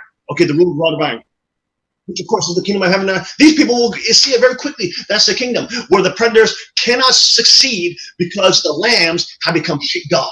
Oh my goodness. Okay, but anyways, that's how we bumped into Ted Nugent. So we're meeting with the black folks there, and then but I didn't want to insult them because they're also incredible. God is preparing the black community. It's amazing, and the minority communities. I mean, of course, empowering the black community first. They're becoming the leaders of minority communities that are coming into the NRA now, and NRA membership is surging. It's incredible, but the black community is we saw all these young black men who are the sheepdog style, but they dress cool, they dress hip, they dress modern, but they are putting out a totally different message than on the plantation of the Democratic Party. And of course, what they're supposed to be talking about is, we want gun control and we want this or that. Minority is supposed to talk that way, right? You can't be a minority and think for yourself. Apparently, in these United States of America, they're breaking that paradigm. And of course, the man Carlo Lenoir is breaking that. And of course, these black folks, Hank Strange and his crew down there breaking that group. That was amazing. We saw all these young minority folks there, and they are lovers of Second Amendment, and they would have never thought the NRA was something they would get into because it was like a white country club. It would literally, like, you would see like one black person there, okay, or like maybe one Asian person. It's now that whole paradigm of this sort of feeling of being like a white country club is being broken up. It's incredible. It's great. It's a great thing. Just look. When Trudell was here, who were the pastors supporting? It was the black pastors. The black pastors could get beyond the fact of this kind of country club sort of evangelical church that you'll find in a lot of the white churches. I'm not saying the white churches are bad or that being white is bad, but the point is that they were open. They were open to seeing Father beyond his color. Because, I mean, for a lot of these white churches, they won't say it, but Jesus has got to be Brad Pitt look-alike. He's got to be like a Hollywood Jesus for them to even think that he's Jesus, which is ridiculous because the actual Jesus was a Middle Eastern Jew. He's probably very dark-skinned, and the Bible says he's not even tremendously handsome. He's not gloriously handsome because when the soldiers came to get Jesus, Judas had to point him out. He looked more average. He was handsome probably, but he was more average handsome, not like a gloriously handsome. When you see him, it's like, oh my God, that's a beautiful man. You know what I'm saying? It's not like that. But these folks know, and the black community could go beyond the fact or the sort of Catholic indoctrinated notion that Jesus has to be this Hollywood, gloriously beautiful man that floats on clouds and walks, and speaks in soft tones, but yet can blast mountains open, with his firepower, which is probably true in terms of that last statement. But the point is, they couldn't get over the fact that potentially the Messiah would be a different color than them. Okay, it would be different from this whole hundreds of years of tradition from the Catholic Church, which painted Jesus as this white man, which he was not. He was not Nordic. He was not Scandinavian. Jesus Christ was not Scandinavian. Okay, they make him look like he looks like some kind of Fjällräven model, coming out of Sweden or something. I mean, give me a break. He's not Scandinavian. Jesus Christ was a Jew, a Middle Eastern Jew, and a dark-skinned Middle Eastern Jew. That's how he looked. So the NRA was the same. It had like this country club feeling of, we have Christians in here, but they're all sort of like country club Christians. Also, and then it was leaning so much towards the Rhino Republicans, Paul Ryan, and this kind of fake, conservative, who are really Democrats and funded by George Soros. I mean, these kind of evil. And so the NRA was wishing-washing behind that. But because GOA has now hooked up with Providence, you can see now the NRA is taking a total spin, and now it's realizing that it has to stand strong on these issues and not stand and weaken its stance in terms of the Second Amendment. And of course, the man who is doing this the most is the pew pew man himself, which we'll get to in just a moment. Let's keep cycling through pictures. Go to the next picture now, tech team, and let's see what the next picture is here. And of course, Let me see here, the next photo here. Oh, here we go. Here we go. The next photo is where the king and queen here. You can see it. We're sporting the Pew Pew Life. The Pew Pew Life gear right here. The Pew Pew Life is made by the Pew Pew man himself, and that is Colin Noir, which we'll get to in just a moment. Don't jump in front, tech team. Just stay right there. Of course, we got some of the Pew Pew bling bling going on. The queen's got a little Pew Pew pink shirt. I got my Pew Pew wide brim hat and the Pew Pew stickers at the booth. And there's Tomi-san behind and Mr. Kwok behind in the scenes. But this is transforming the NRA. The NRA's makeup is now being changed. It doesn't feel. It's now feeling less and less like a white country club. It's now feeling more and more like a true melting pot of all individuals who want to protect other people. That's what it's turning out to be. In the next picture we see this is a bling sting. This is bling sting, and the CEO Andy here, who is in the middle, lady, and probably in the middle age, age maybe in the late 30s, maybe 40, early 40s, but nice lady, very stylish lady, and she has a company called Bling Sting, and that's creating self-defense tools for women. Okay. Alarms, loud alarms, or mace and pepper spray, which are super blinged out, and they're super cute, super blinged out. A lot of shine, a lot of bling. And she brought this whole bling, bling, bling to the NRA, and we were able to pick up some gifts for everybody. Has the tech team gone to the next photograph? Yes, the tech team should go to the next photograph, and we're at the Bling Sting booth right here. You can see. There's time delay, so I can't tell. There's some nice folks there, and of course, there's the queen with the. The next picture is the queen with the Bling Sting CEO Andy, with the queen right there, at her booth. And the next picture here you can see is with Carissa Littlejohn. She is a military medic superstar. She's now pregnant, very beautiful lady. But of course she's there with my baby girl Gungi, and she's taking a picture there with her. She's very popular on Instagram. She's got tens of thousands of followers, likes, etc. You name it. And her and her husband doing a signing over there. Carissa Littlejohn, very, very potent presence for women on social media, etc. They have she's a little racy with her photos. She's very fit. She's very she's a model. So but she's a huge Second Amendment girl. She loves the Desert Eagle. You name it. Magnum Research. You name it. Very, very huge in the gun industry, and of course we were able to get a picture here with Gungi. Here we go, folks. Look at this. You know this guy. It's Mr. John Carrera from Active Self-Protection. We show him on the King's Report all the time, and his videos from Active Self-Protection. He's helping a lot of folks, especially a lot of folks who tune into the broadcast. You know that we will cover these Active Self-Protection videos because they are the ones that show these actually live footage film and evidence-based training. And of course, there's me with the Mr. John Carrera, and you see the funny man behind him who's monkeying around behind John Carrera. That is the awesome Special Forces Army Ranger John Lovell. And I love that man too. Wonderful man. He's an incredible dude. And there he is. There I am. The next picture you can see. That's me with John Lovell. I want to train with him so bad. I told him, hey, we'd love to have you up to PA to train with you. But he is a strong Christian. This man is such a strong Christian. He knows apologetics. He made a video attacking postmodernism, relativism, secularism, you name it. And he knows William McCraig. He knows Lee Strobel. He knows all the he's a serious thinker in a mind. He's a philosopher.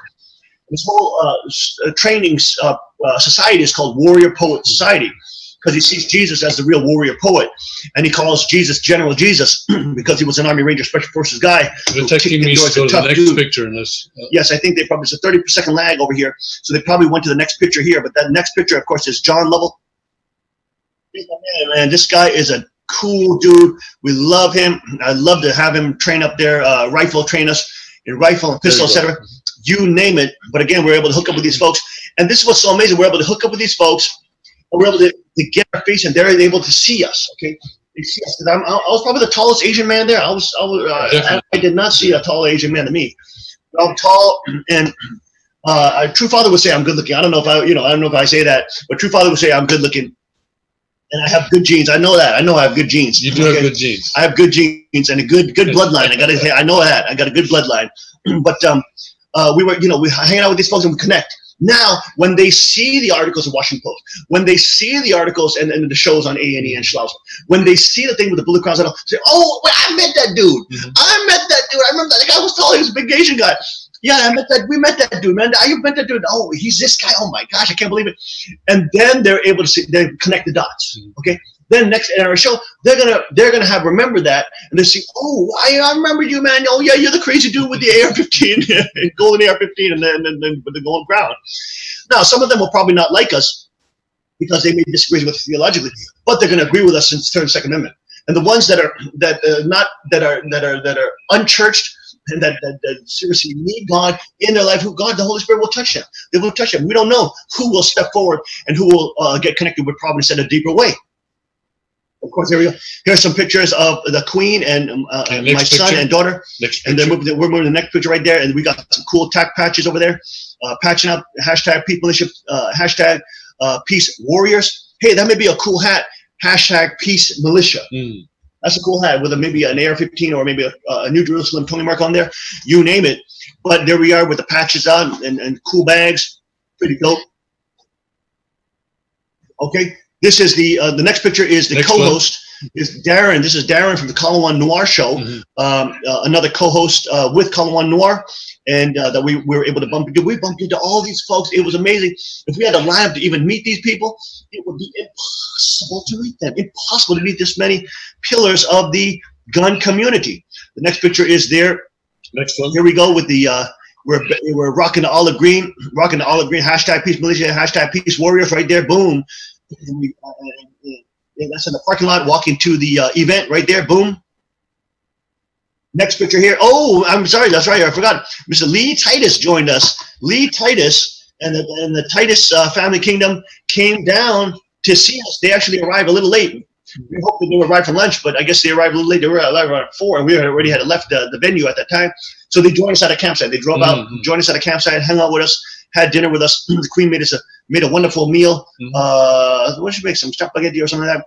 Anyway, some wonderful meal. We had spent time with the new baby.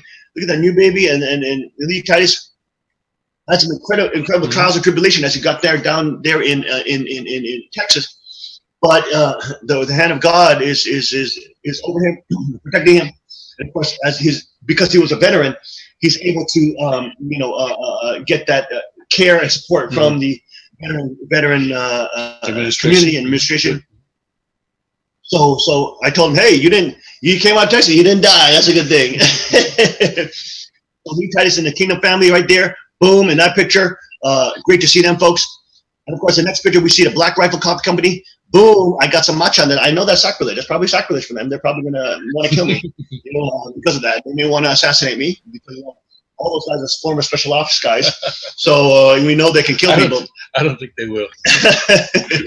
but there you go with the Black Rifle Coffee with some matcha in it. There you go. They give us free mugs and everything like that. And the Black Rifle Company was a very powerful. They were probably the only coffee company out there. Who knows? Rod of Iron Company coffee may emerge soon to become competitors. A friendly competitor. We don't want to go to war with them, literally speaking. We're on the same team now. Okay, but we saw that wonderful time. The next picture, of course, with Kevin Brugman. The next picture is this incredible, hot SBR short barrel rifle, incredible AR-15 platform, amazing in bushcraft colors. Look at that, with walnut handles, walnut grip, and walnut buttstock. We're 2 pictures down. And I can't remember which company made them, but Battle something. I can't remember the company that made them. But oh my goodness, that AR looks incredible. I just love it. It matches all my colors, all my style, and look how tiny it is. Take him, go to the Brugman picture, and then one more beyond that. Oh my God, I think they're following me because that's a little time lag there. Here's another picture of me with that beautiful SGR short barrel rifle in the beautiful bushcraft colors, olive green, and you're talking about curly walnut handles. Wow, nothing like it. There you go. Nothing like it on the market right now. And they actually said you could order the different accessory pieces. You can order the handle, you can order the stock, but that only fits on their rail. So you got to probably get their rail and then put it onto your AR. And of course, that buttstock you can order as well. But that is a specialized buttstock which works with their. That runs about what did they say? They said like 21 or something like that. It runs about $2,100. But that is a tiny platform for a packing a powerful punch. You're packing a 5.56, 223 out that rod of iron right there. And boy, those colors are perfect for the king. I'll tell you that much. Beautiful gun. You know, I'm going to save up for that one.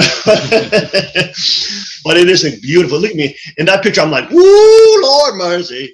That is a tremendous, boy, that already matches me. It's already camouflaged. If I carry it, look at this, already camouflaged. And there we are, another picture.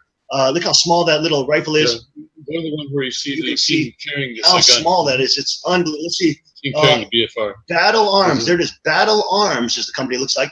But incredibly beautiful AR. Probably one of the most beautiful ARs that I've seen. And that stood out. I mean, they said it's like sold out. It's already sold out. And all I could say was, dang. All I could say was, oh my goodness. OMG. Oh my goodness. It's just like, dang, to see that. Unbelievable. Now, the next picture here with young man. You see this young man here that we're taking a picture with. This is the half Korean star. He's a half Korean young man out of Colorado in the gun community. Really does incredible videos. And his YouTube channel is called Last Line of Defense. A lot of the folks who watch the King's Report and the young people who are in sanctuary watch this young man. And he is the host of the channel Last Line of Defense. And it was great to bump into him, man. It was great to bump. I think it was, hey, let me get a picture with you. And he was like, oh, man, you're one of them tall Koreans. You're one of them tall Koreans. Because I thought he was big. I thought he was probably my size or something. But as you can see, the king is bigger than him. Not that I'm bragging or anything. I have nothing to do with it. You know, it's just genetics and eating a lot of hamburgers when I was young. So the Lord provides. But yeah, we were able to hook up with these dudes and their crew. And at least to be able to get a, meet them in person. And as we meet them in person, as they get to hear about us through the live stream media that is ravenously paranoid about this type of thing spreading. And of course, now it's going to be spreading further as they, in their paranoia, sabotage their own aims and purposes, which is, of course, to get rid of all gun ownership. These folks will be able to see us. And as they see us, they say, oh, man, I met that dude, man. He was tall, whatever. I met that dude, man. I know. And that guy wears a bullet crown. Oh, I can see that. Okay. And next year, when we come with a bullet crown and actually sell them and actually have a fundraiser and a Rod of Iron ministry booth, then they'll recognize, oh, yeah, and that's why we see these bullet crowns around nowadays. You know, walking around the NRA show. Maybe we have some of the ninjas like Shigeru and Rio and these guys. Maybe they come with their spouse or whatever. And they can wear their crowns. They wear their crowns around with their no-gi outfits on. Man, it's going to be so sweet.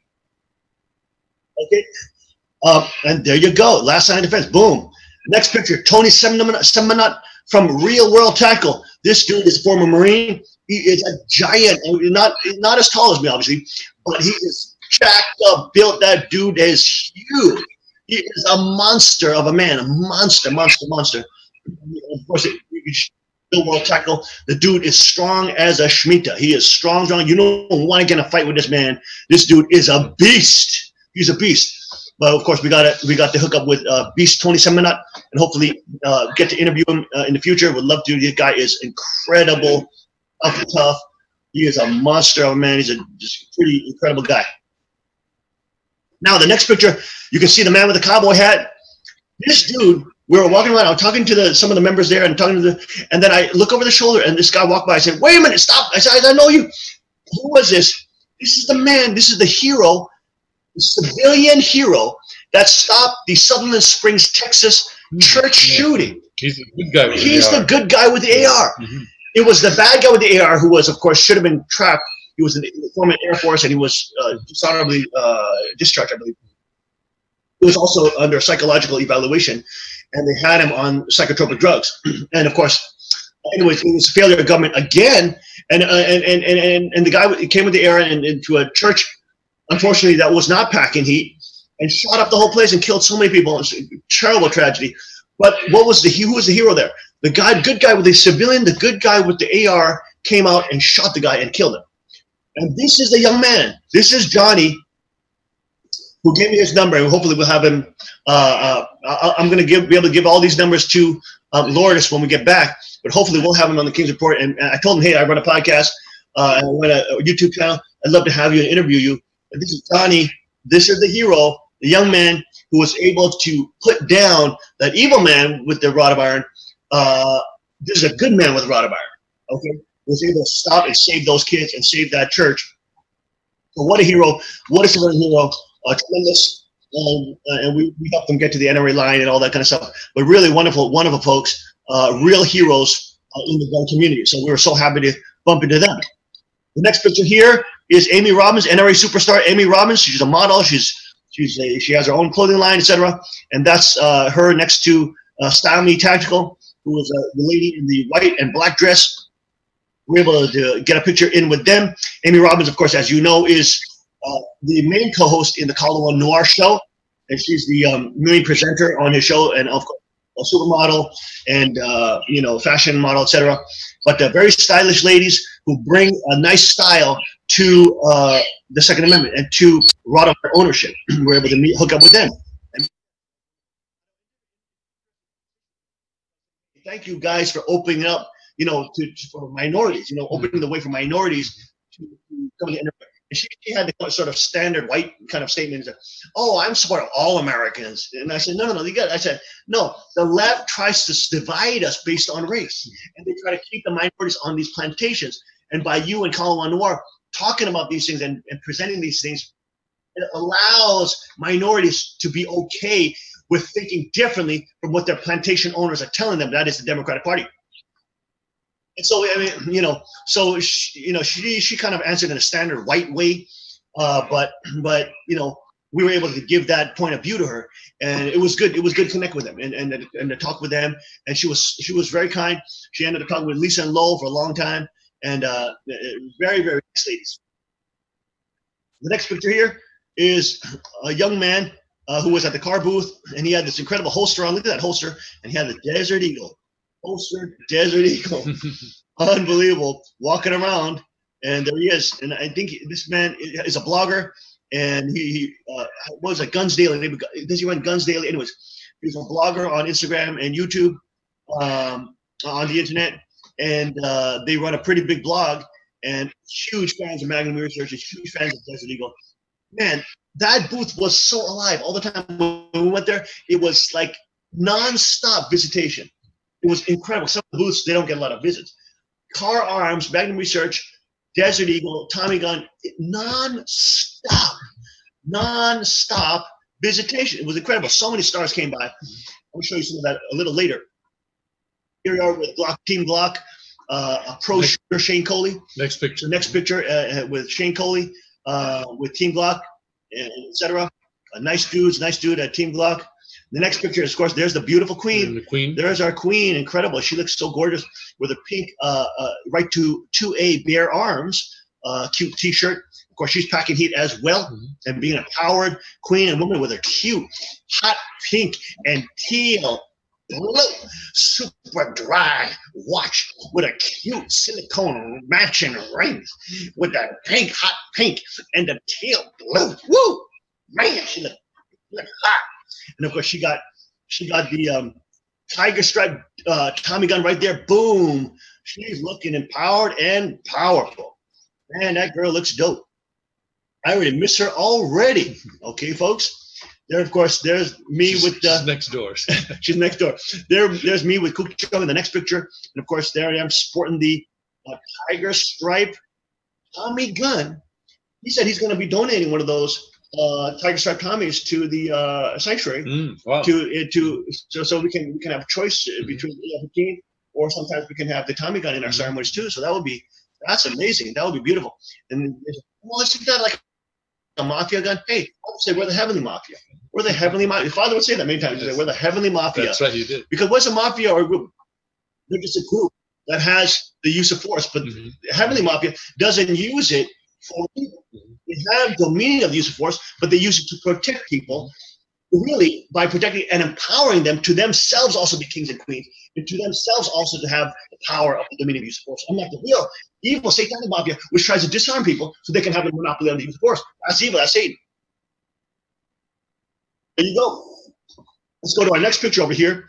And there is a picture of Dan Bongino doing a live broadcast with Grant Stinfield at the NRA TV broadcast booth in the auditorium. And the next picture is, again, with the blogger sporting the holster with the Desert Eagle. I'm pretty tall Asian dude. I'm pretty tall Asian dude. There we are with, and the next picture is there we are with superstar Jade Struck. She's a superstar young lady, Jade Struck, and she's part of the Terror and Tactical team. Incredible shooter. This girl tears it up. She shreds the competition. She is an incredible shooter. She's super 3-gun. She does it all. I mean, this girl is crazy with the guns. She is a crazy firearms girl. Her Instagram is Jade Struck. She posts a lot of bikini pictures of herself, but she is a tremendous Second Amendment activist, and of course, out there from California. So that's where Taron Butler and all these dudes are. The next picture is Taron Butler of Taron Tactical. He is the world champion. He is the world champion in AR-15 platforms and shotgun platforms and pistol platforms. This guy is the world champ. He's like undefeated world champ. This guy is like, nobody can beat him. He is the world champion. I think the tech team may be falling a little bit behind. Okay, now we do have a time lag on our internet, so we're probably going to see a little late. Tech team is probably on Taron Butler right here. And this is Taron Butler. He is the world champion in 3-gun and everything. This dude is the king of competition shooting. Those are one where respected by everybody. Very good. That's it. Yeah. There we go. Yeah, Tech team, you're following good. You're following good. Next picture is me. There's me with the with Taron Butler right there. And of course, that is the world champion shooter. I love to train with him. He's out there in California. He trains Keanu Reeves and all the cars out there in California who actually want to do shooting with guns and you have to train. He is out there in California, and he has an incredible shooting range, and he has incredible tips. I'd love to train with him to get some tips on him. Maybe if I make my way out to California next time from Sacha, I don't know, who knows, we train with him a little bit. And maybe when in California, I also got to train with Henner and Hyung Gracie out there in Torrance, California. And of course, got to train with Mr. Taron Butler, world champion, who I don't know where he's at. I don't know where he's at, but we'll look him up. And of course, check out the next picture. You all got to know who this man is. I play him all the time. There it is, folks. We connected with Mr. Kalawan Noir, the NRA king. He is the NRA Black King. This man is changing the face of the NRA. Thank God, praise God. This man is not only intelligent, he's a lawyer. This dude is stylish. This dude is modern. This dude is trendy. This man is bringing NRA culture and Second Amendment culture to all minorities and all Americans. He's got a huge white following too, so it's not only minorities. Everyone loves. He is the most popular NRA person. Most popular, the most popular. Incredible. And can you believe it? We bumped into Mr. Kalawan Noir. Not only did we bump into Mr. Kalawan Noir, Mr. Kalawan Noir gave me his number. You understand? And I'm not trying to pick him up or nothing, but he gave me his number. You understand what I'm saying? Can you believe that? How God works? What are the chances of that, Tim? What is the chance of that? That I get Mr. Kalawan Noir's number. What's the chance of that? Incredible. On the first day, God encouraged us. And this was a miracle. Okay, there were nearly 100,000 people at the there were hundreds of thousands of people. No way. And every time he wasn't even doing public signing. When the public signing, the line is 10 million miles long. You can never meet the guy. And he's always surrounded by bodyguards, surrounded by his executive producers. He just you can't meet the dude. He's so hard to meet. But he did have his own booth, and he did do a meet and greet at his booth. But you can't get his number just by doing it. It was amazing. So we're walking down from the car booth, walking around the NRA TV place, and we're saying, "Oh, let's stand in line." And I saw one of the NRA TV Special Forces guys. I was like, "Hey, I want to take a picture with him." I want to take a picture with him. We're hanging out, waiting in line to play an NRA TV video game. The kind of video game thing. We're waiting in line there, and then I look over to the side, and the staircase. Near the staircase, this young black man with 4 white guys around him, talking about having like a business meeting or something. That clearly was a meeting where they're talking. And they worked together. And it ended up being his, producing crew or whatever. But he's just standing there alone. No crowds around him. Nobody recognized him. And then I saw him from behind. So I saw this young black man, and then I saw him, kind of moving his hands in a certain way. And I said, "Man, I recognize those hand gestures. I'm very, as everybody knows, I'm very in tune visually. I can catch things very, very, very, very detailed. Anybody who knows who trains under me, all the ninjas who train under me, they know how detail oriented I am, technique, etc." But even if you know me in terms of design and interior decorating, so that I know how to design things. I'm very sensitive eye, so I can see things off balance. I'm not bragging. It's true. I get it from Father, but I recognize his hand gesture. I said, I recognize it. I think that's Mr. Colin Noir. So I said, wait here. I said, kids, wait here, well, mommy. And I went over there, and there it is, Colin Noir sitting right there, talking with the producer. And I said, I stood right behind him.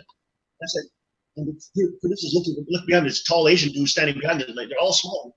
They're looking at me. I said, oh my goodness, who's this guy here? And I said, hey, Colin Noir, can I get a picture with Colin Noir real quick? And so he said, oh yeah, man, come on. And he was so nice.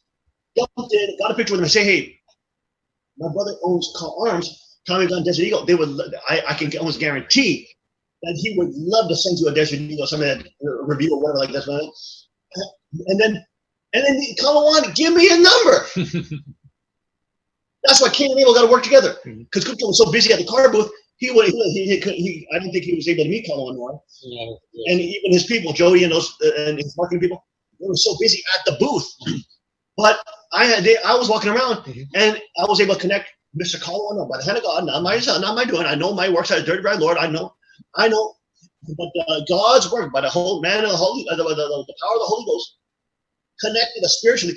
You can see all the angels, all the spirit worlds. Like it's trying to organize this all happening. They're probably looking at it from a top view camera angle. They can just walking around trying to connect all the pieces. God is connecting all the pieces. We're just walking around. Walk by faith. Our motto was just walk by faith, walk by faith, walk by faith, walk by faith, walk by faith, walk by faith. And God was setting up these meetings. Boom, boom, boom, boom, boom, boom, boom. We just walk by faith, walk by faith, walk by faith, boom, boom. This is how it was. It was like incredible. Okay, it was amazing. And there we met the NRA king. He is now the head of the face of the NRA, and he's only in his 30s. Think about his incredible future. Okay, he's transforming the makeup of the NRA. It's no longer a country club, only for white people and for the very few minorities that dare to even come near. Right? No, he's taking mainstream, he's taking totally to the minorities now. It's okay. It's okay to be a minority because of Colin Noir, because of Kanye West. I don't know if he's in there. Remember, but and who else do we meet? So we look at with Colin Noir, and guess what? At a car booth, I don't have a picture with him. Oh, I don't have a picture with him. But there's another dude. Oh, I thought I had a picture with him. No, I don't have a picture with him. I didn't get a picture with him. Kenny Dobbs. Okay, tech team, go to Car Arms Instagram. Go to Car Arms Instagram, tech team, and you will see on Car Arms Instagram. You will see Car Arms Instagram. You will see a young African American black man who is a pretty tall dude, and he's got his hat on backwards, and he's got a lot of pictures on the Car Arms Instagram. His name is Kenny Dobbs. His name is Kenny Dobbs. Who is this man? Who's Kenny Dobbs? I never heard of him. Who's Kenny Dobbs? This dude is the world champion basketball slam dunk athlete. World champion basketball slam dunk athlete. He beats all the pros. He beats he's a world champion. Yeah, he had a 48-inch vertical jump. He has a 48-inch vertical jump, folks. 48 inches vertical. That's 4 feet. That's 4 feet. He can jump 4 feet. His toes. That's incredible. Okay, his toes when he jumps is going 4 feet high. His toes are hitting 4 feet high. He jumps over people and slam dunks. You understand? This guy is crazy. Over cars. He jumps over cars. Amazing. Anyways, the point is, here's another young black man, and he told me his story, his testimony. He said he God saved him, Jesus saved him. He was in prison at 17 years old for some reason or another. Found himself in prison, and the Lord saved him in prison. He said, Lord, if you help me get off this prison, I'm going to dedicate my life to you. And guess what? The judge threw out the case. The judge threw out the case. He was selling drugs or whatever, something like that. He was in a gang. But God saved him at 17 years old. He's a lover of Christ. And he said he's doing on a podcast. And we're going to hook up with him too. But it looks like Car Arms is going to do some stuff with him and do some photos. I already saw a whole photo shoot that they did with him. But we were talking, and he said, yeah, he was hooking up with Colin Noir. And I said, hey, I just met Colin Noir. So here, now this young man is bringing in the athletes, the black athletes, coming to the black community, or at least they're coming out, saying, okay, yeah, we are NRA members. And they're making it okay for these young black men and minority men to say, hey, we are going to be part of the NRA member. It doesn't mean we're white supremacists. It doesn't mean we're selling out on black people or our race. This is beyond race. It's about self-defense. It's about being able to protect your loved ones and your family and your civilization, okay? They are transforming the face of the NRA, and it's amazing. It's all happening at this exact time on Three Kingships, and at this time, at the end time. Incredible. Okay, maybe I don't know if Tech Team was able to pull that picture up. Let's go back to Rodamine Ministries here.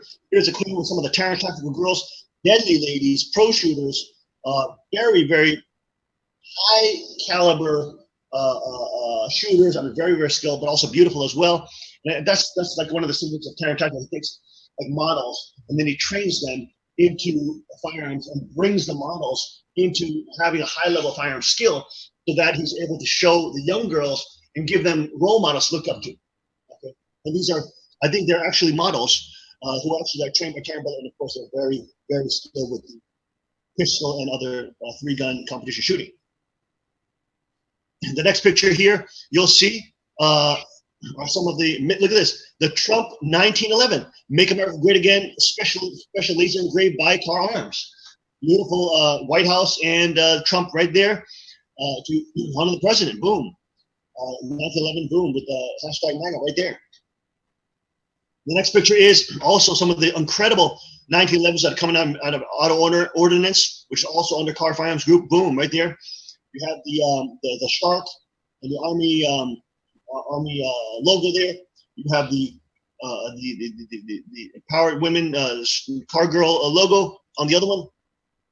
Laser engraved, Cerakoted, incredibly beautiful work done there. And then, of course, the next picture you will see, and that's me with Mr. Colin Noir in a close-up, the Pew Pew Man himself. This is the Pew Pew Man himself, folks. He is tearing it up. He is transforming the NRA, transforming the debate on gun ownership. He's transforming it, folks. This young man, this young black man, is becoming a role model for minorities all over this country to join the NRA and join the fight against the Democrat totalitarian. Really, they're the white supremacists on this planet. They're the really ones that collude with actual terrorists and people that take down nations, including supporting radical Islam and supporting ISIS, you name it. But this is the man himself. This is Pew Pew Man himself. Pew Pew comes from like when we were kids and we played, shooting a pew pew pew pew pew pew, right? And that's where the pew pew come. And he's got a hashtag pew pew life, the pew pew life, and I got a hat from him, from his booth, etc. He's wearing the AR-15 shirt that Lisa is wearing, and amazing. I can't believe it. We were able to meet all the superstars. Mm-hmm. Incredible. I mean, to get this kind of roster list of top superstars in the gun industry would be impossible. Impossible. I see on the Car Arms Instagram, the Hickok 45, who we met at the SHOT Show. Awesome. He's got a huge YouTube channel. Hickok also stopped by the Car Arms booth. He had a picture with him with the Tiger Stripe Desert Eagle. Tiger Stripe Tommy gun.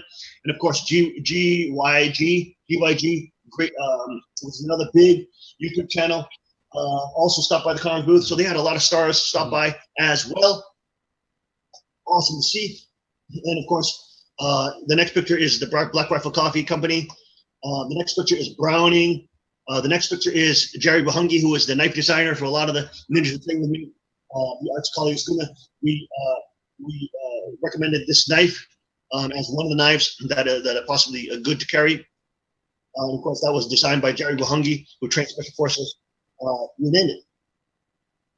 So, folks, it was such an incredible event, such a fruitful event given to us by God. My God, I am so happy we came down. It was so worth it, because we would never be able to meet all these folks who are the central able type people in the whole gun movement. Of course, when we went down there and walked around the NRA show, not only we became a little more confident that God is preparing the way for a Rodamine Ministry booth. We will have the book ready by then. Rodamine King book will be ready by then. Mm-hmm. Hopefully, we're able to get some nice book endorsements from Mr. Pratt, maybe John Teagan, and some other folks. But of course, those are all tentative. We don't know. We have to ask them and see what happens. We trust in God. We just walk by faith, and God was just setting up, boom, boom, boom, miracle after miracle. They were literally living in the midst of miracles. And afterwards, we're talking about it and just reminiscing about it. Afterwards, when we were breaking down camp, had a campfire, and prayed, Lisa, and just had a tremendous, just thanking God for all the incredible miracles that He had done and showed us during this incredible time here. I've been ranting for the last 2 hours. Can you believe it? Incredible, folks. We thank you, everybody, for your prayers, for all the folks that were stepping in the King's Report. God was moving so powerfully. Unbelievable what God has done and what God is doing. We don't know. We are seeing things just rolling. Let's take a short break, and we'll be right back after this. Stay with us on the King's Report. What?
shake the ground with the sound of revival. Let heaven roar and fire fall. Come shake the ground with the sound of revival.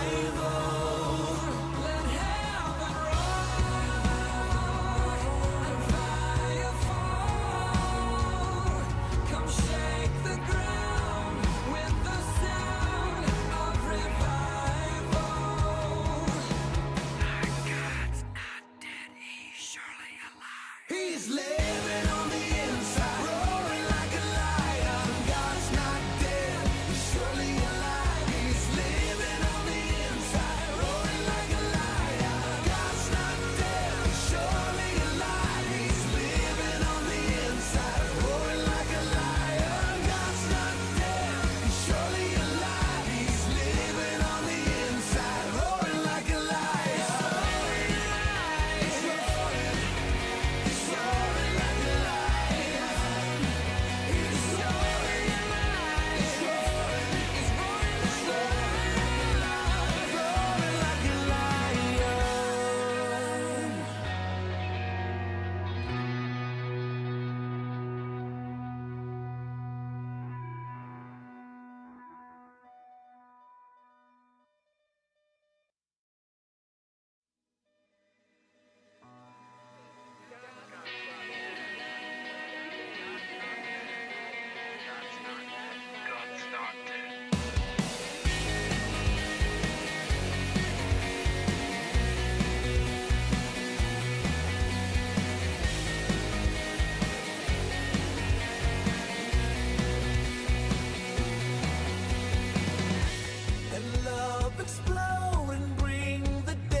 Revolution somehow.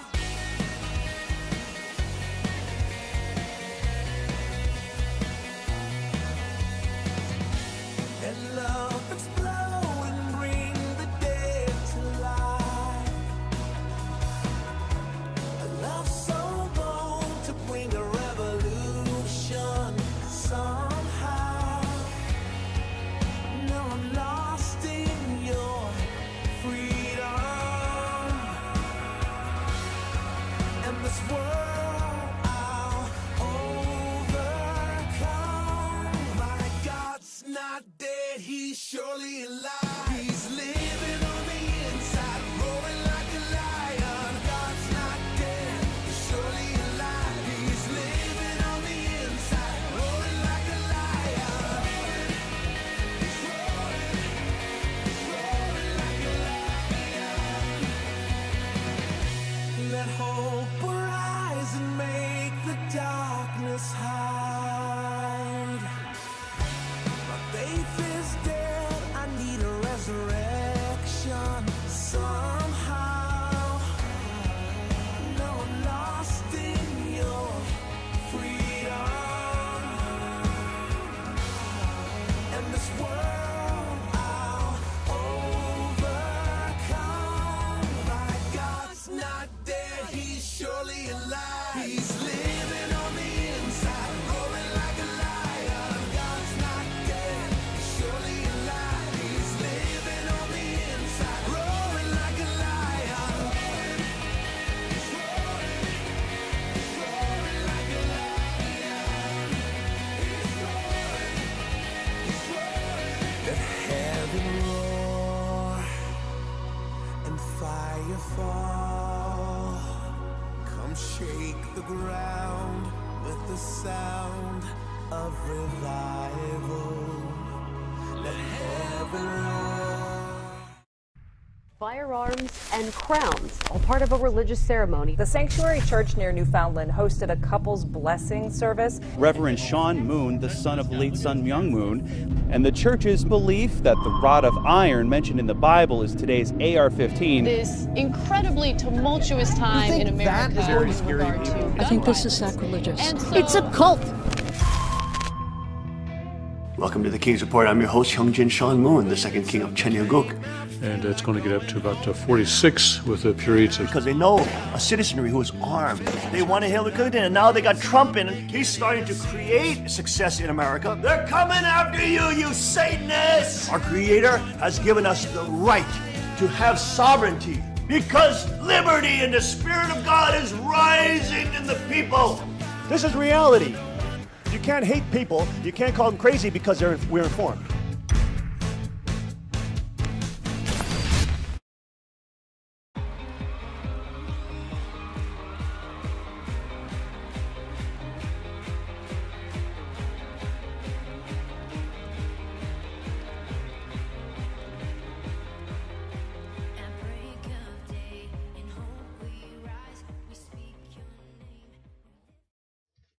And we are back. Welcome back to the Kings of Report, folks.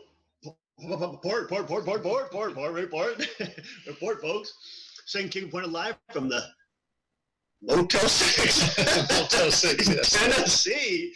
All the kings and queens of the Kingdom of God. Good morning, folks. It is, what time is it exactly? It's almost 6:52. 6:52, yes. Let's go to Tim for an important report. Tim. Okay, yes. You know that the king was interviewed by, was it Slauson Productions? Slauson Productions, yes. They came a couple times. They came to the February 28th event, and they came after that as well. And they came a third time to interview the king. And each time they brought a larger and larger team. Millions of dollars. As the king said, yeah, they really put in a lot of money into this. And we're finally getting a clearer picture of what they have in store. Because now A&E is advertising an upcoming series of programs. And the programs are Cults and Extreme Belief. Smear job. Yes. The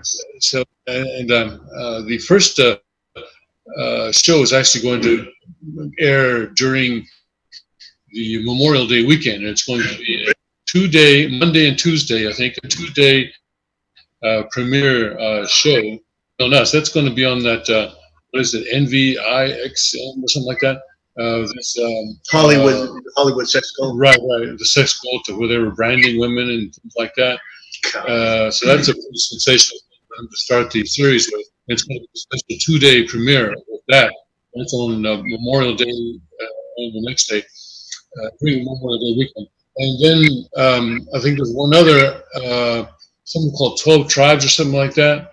And then I think we're the one after that, I think. So we may be third or something? We may be second or third, I'm not sure. Okay, but you may have a lot of people conservative saying, hey, I'm not that crazy. I believe in the Second Amendment too. What's so crazy about that? These crazy liberals. They do have one Islam, but it's the Nation of Islam. Oh, Nation of Islam, okay. It's Farrakhan. Yes, that one group from the Islam there, but they do not have Antifa. Oh. Antifa didn't make the cut for some reason. Yeah, they're ones extreme beliefs. They're calling for a revolutionary violence Saturday. That would definitely qualify for extreme beliefs, but they didn't make the cut for some reason. And also ISIS. Well, they've been protected by the left. Yes, of course. They're not only protected by the left; they're funded by the left. Yes. It's crazy. George Soros, these people. Nuts. But anyway, let's watch the teaser that the A&E is putting out. It's about a minute and 10 seconds or so long, and pay attention, especially to about 22 seconds, I think. Let's check it out. Let's check it out. The king is seeing this for the first time. We'll get his reaction. All right. Here. We have a time lag here.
He's living on the inside, roaring like a lion. God's not dead.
fall. Come shake the ground with the sound of revival. Let heaven roar and fire fall. Come shake the ground with the sound of revival. Let heaven roar and fire fall. Come shake the ground with the sound of revival. Our God's not dead, he's surely alive. He's living on the inside, roaring like a lion.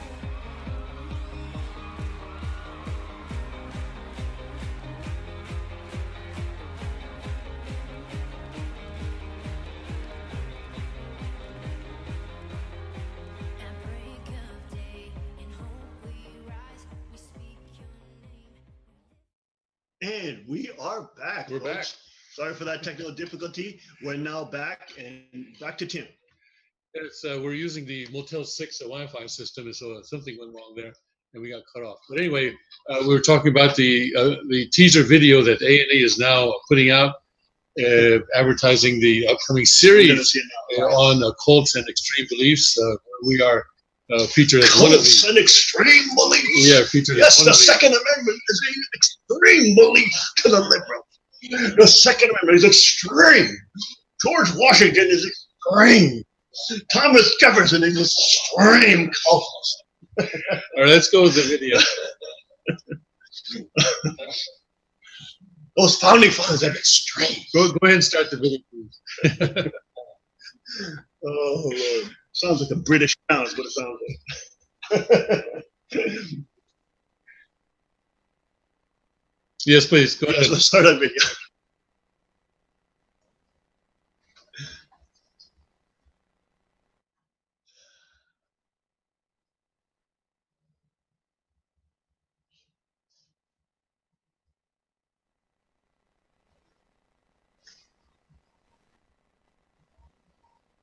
Here we go. Let's see. I'm not getting sound.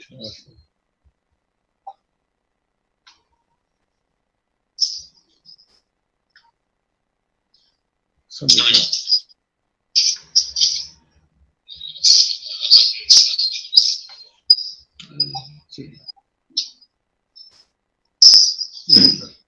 So you're saying rod of iron. This guy's saying another Waco.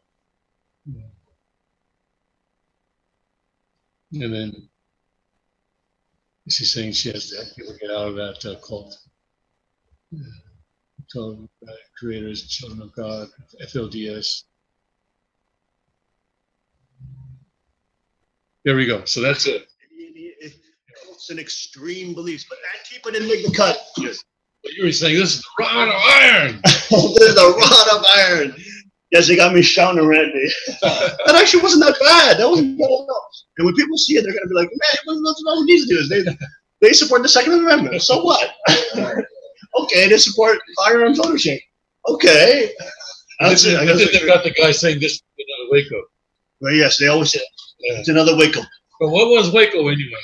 Exactly. Yes, what was Waco? Exactly. It's when the federal government murdered 80-some plus people. Incredible. And they burned them in an inferno. Yeah. Insane. All right, let's got a special guest here, folks, on the 7-hour. No. We're gonna have. We're gonna get them on camera. We're gonna have Lord. Lowell jump in. Tim's gonna give his testimony real quick about your inner experience with True Mother, and also about all things. And I'm gonna have Lowell jump in right here in my seat so that he can share his testimony about the trip. Go ahead. Okay. Lowell, come on. Okay, so True Mother drove down this time. She didn't drive herself, but she came down this time by car, and it was quite a trip. This is 1,600 miles from the Tony Gung Palace to Dallas, and it's not an easy thing to do. She withstood the physical difficulties Philippines and came down and went to the NRA show. I saw in the show, as you saw in some of the photographs, and prayed at the car arms booth. She prayed for Father to work with car arms and prayed for the business to do well. And of course, Kupchini was there with her when she prayed, and it was really a wonderful experience. And she she insisted on walking as much as she could. You know, her legs are a little bit weak right now, but she was going around that in her wheelchair and really having a wonderful time there. And so she's going to stay in Dallas with her spiritual daughter, who is kind of actually a daughter, almost an adopted daughter, I would say. Because they've known each other for many years. So some of the volume on your phone. On my phone. I think I thought, didn't I turn it down? Yeah, it's off. Yeah, it's off. All right. Okay, now let's have low. Let's have low. I want to give you a testimony. King Ellenson right here, folks. King Ellenson. Morning, everyone. From near Dollywood, Tennessee. You probably already heard we're on the way back, and we're at a very surprising place. This whole trip has had a lot of surprises. Right from the start, we discovered many wonderful things. God has really guided us throughout this time because we're kind of really going in blind. For myself, I'd never been to an NRA show. Walk by me. Walk by me. Walk by me. Walk by me. I don't know if you can hear the king right here. He's saying, "Walk by faith," and that really describes the whole experience. Actually, this was one of those spontaneous events that, for me personally, it was. We hadn't really been planning on doing this. I think it was just a week before we left that the king mentioned that he was definitely going to go, and asked if we would like to go along. I said, yeah, of course. And so it came up kind of spontaneously, but that's the way God works sometimes. Things come up in the last minute, and if you just go along and walk by faith, as the king is saying, many wonderful things happen. So specifically to the NRA show, although I've been a member of the NRA off and on for most of my life, I'd never been to the big show, and in a way it was similar to the big NRA like instructor too. NRA instructor, check out the T-shirt. NRA instructor right here. Yeah, when you meet the people and you're walking around in that environment, it's such an elevated, clear spiritual environment. Sometimes you're in a big crowd, like in an amusement park or something like that, and it's kind of all like, I don't know, the spirit's kind of weird, but it was so peaceful and so genuine. And whenever you meet people, and the amazing thing is that all of the biggest names in the industry are right there. The people you see on television, the people that you see on the news, you could just be walking around a corner and bam, there's a person there. I didn't hear all of the king's testimonies, but for me, I was amazed. We hadn't even gotten into the show, and Hyung says, "I know you." There's this great big tall cowboy with a cowboy hat on. He said, "You're the guy from the Parkland shooting." No, not Parkland, but Parkland. Yeah, Texas church. Sorry, Texas church shooting. Yeah, the Texas church shooting, and I didn't recognize him at first, but then as I focused in on him, this is that great big guy with the big tattoos on his neck, and he was so humble. The guy was humble. He was and just genuine, but and that really set the tone for the entire 2 days. It's like it seemed like wherever we went, we were bumping into very high-profile people that are on the national stage. So, back to my earlier point is that I realized in this crowd of thousands of people, probably 100,000 in all, yeah, over the course of the convention, about 100,000 people over there, yeah. Really, yeah. And I realized probably at least half of these people have a gun on their belt. Oh, at least a half, maybe 80%.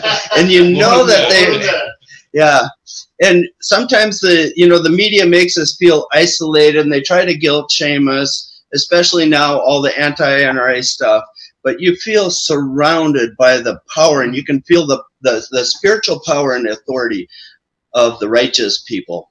Now, I'm sure there's wacky people there too, but the overwhelming spirit was it's like a family spirit, people that honor the traditions of America. And whenever you get in a conversation, it's always about an awareness that yes, our rights are actually in danger, and people are, well, it just very much had the spirit as like, no, we're not, we're not giving in. So beyond that, I mean, it was just one person after another, and I'm sure you probably heard from the king already. Many of the people. What's that? Give your breakdown. Give your breakdown. Okay. To me, the most amazing thing, and Lisa testified to this because she did go to the show about a decade ago in Pittsburgh, and she said when she came back, she said it was great, but I think I was probably the only black person in the whole crowd. and this time when we go, there are so many minorities, lots of black people, and one really meaningful moment for me was. And by the way, Lowell's wife is black. She is Lisa black. Evans and Queen Ellison is black.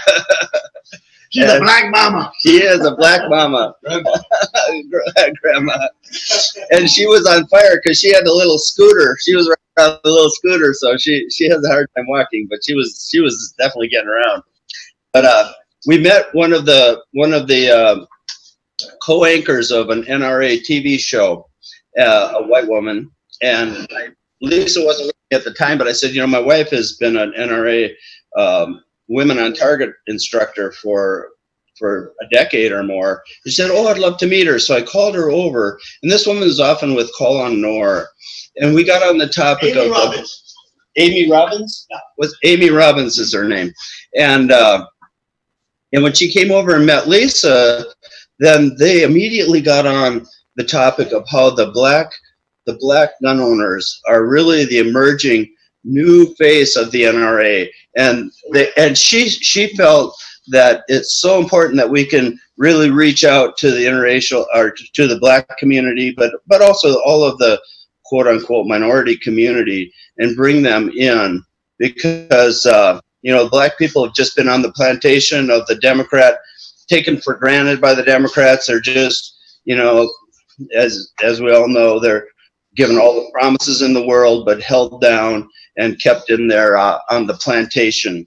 And there's such a movement now with Colin Noor, of course, and many other black prominent people, Kanye West, that are saying no more. And we're standing up, and we're emerging with we're holding on to our rights as citizens, and we're holding on to our rights as the children of God. And so she was in agreement that yes, we really need to lift up and open the doors wide in the NRA, because it's been kind of a country club environment with a wealthy or more predominantly white and country club type of an atmosphere, or a reputation, at least, even if it really wasn't like that. But the reputation was sort of like that. But now it's changed. The demographic has changed completely. We saw many interracial families. Many black people were in attendance, and that's the group that is breaking the chains, like the beautiful Christian song. Christ will break those chains, and they're breaking the chains now of oppression. Yes. So and as we were talking about this later, Hyung, he's really got the vision now that these are the people that can embrace the notion of king. Yes, I am a sovereign citizen. Not only a sovereign citizen, I'm a king in my own kingdom, which is my family, and I have the right to defend that family. So they're embracing it. They're embracing it, and it's really a new future, I think, for not just for the NRA, but for the kingdom building. There are people that will resonate with the crowd, the crown, and with the rod of iron. So this is very exciting. It's incredibly exciting. We're seeing a historical change, and this is kind of happening under the surface. If you're not watching the news a lot, you may not be aware of it, but it's really happening. It is happening. So it's a very hopeful thing. Even the big media and those people are, their hair's on fire right now, and they're trying to, they're trying to keep they're trying to not lose all the. Can you imagine Kanye West with a crown and a rod of iron? Oh! That's coming. I think it's really coming. And he's a trendsetter. He's a trendsetter. So maybe he'll sell. Maybe he'll. Yeah, right. Maybe that'll be a new logo on his shoes. He can get a shoe with a rod of iron on it. Why not? God wouldn't mind, I'm sure. Oh my gosh. You're talking about the number of people there who were carrying, and I had an experience when I was checking into my motel. I happened to mention that we were in town for the NRA convention, and so then the lady at the front desk starts telling us about the safe in the room. And I said, why, we didn't actually bring all that much cash. Why are you talking to me about the safe? She says, oh, well, I'm sure you have a gun on you, so this is what I'm telling you about, so you can put your gun in the safe. So people in Dallas assume that if you're coming to the NRA convention, okay, well, you've got a gun. Well, check it out. Look how Lowell walked around. He did open carry. Oh, stand up, everybody. Go ahead, show that. There he is. There's open carry. And here in Tennessee, all the bullets. Tennessee, everything. You walk around like that, nobody had a problem. Nobody had a problem. Oh, Lord. Oh yeah, for you folks from Pennsylvania, outside of maybe 40 minutes in Maryland, the whole way, every state honors the Pennsylvania pistol permit. Down this way, yes. Yeah. Don't go to Illinois. Don't go.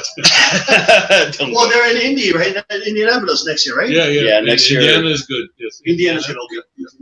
Although it changes every year, but they do these reciprocity arrangements every year. But I'm sure it'll be good. Yeah. More and more reciprocity. Yes, more reciprocity. Yes. Yeah. Go to New Jersey.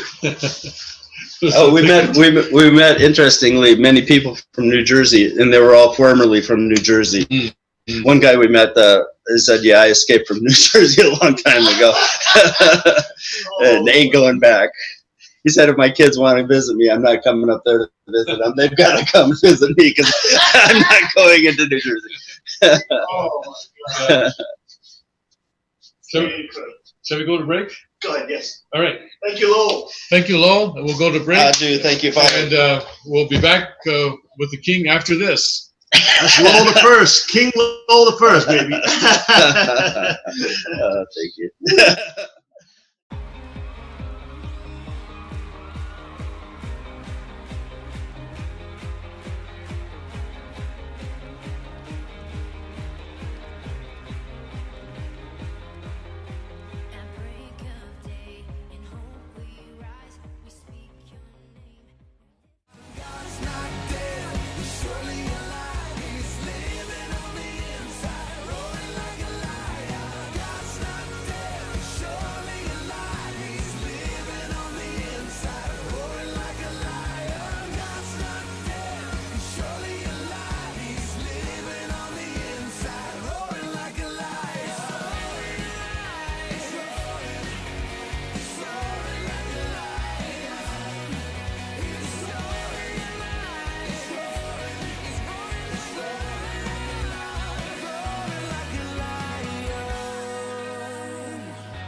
revolution somehow.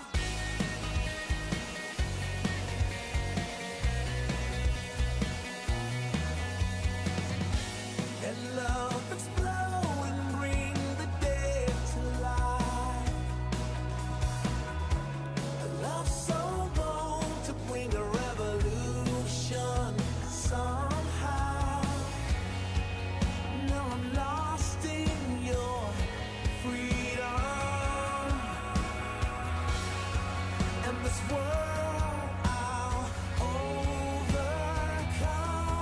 My God's not dead, he's surely alive. He's living on the inside, roaring like a lion. God's not dead, he's surely alive. He's living on the inside, roaring like a lion. He's roaring like a lion. Let hope arise and make the darkness hide. My faith is dead, I need a resurrection somehow. Now I'm lost in your freedom, and this world I'll overcome. My God's not dead, he's surely alive. He's living on the inside, roaring like a lion. God's not dead, he's surely alive. He's living on the inside, roaring like a lion. He's roaring like a lion. He's roaring. Let heaven roar and fire fall. Come shake the ground with the sound of revival.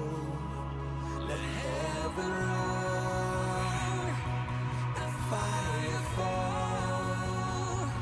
Come shake the ground with the sound of revival. Let heaven roar and fire fall. Come shake the ground with the sound of revival. My God's not dead, he's surely alive. He's living on the inside, roaring like a lion. God's not dead, he's surely alive. He's living on the inside, roaring like a lion. God's not dead, he's surely alive. He's living on the inside, roaring like a lion. God's not dead, he's surely alive. He's living on the inside, roaring like a lion. He's roaring like a lion. He's roaring like a lion.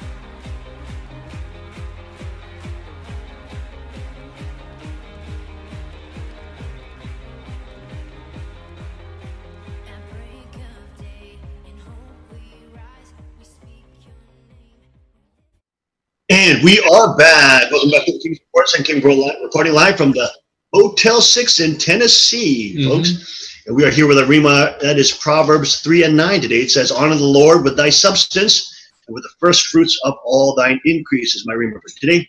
And we want to give all the glory to God because God is the reason why we came down to the NRA show.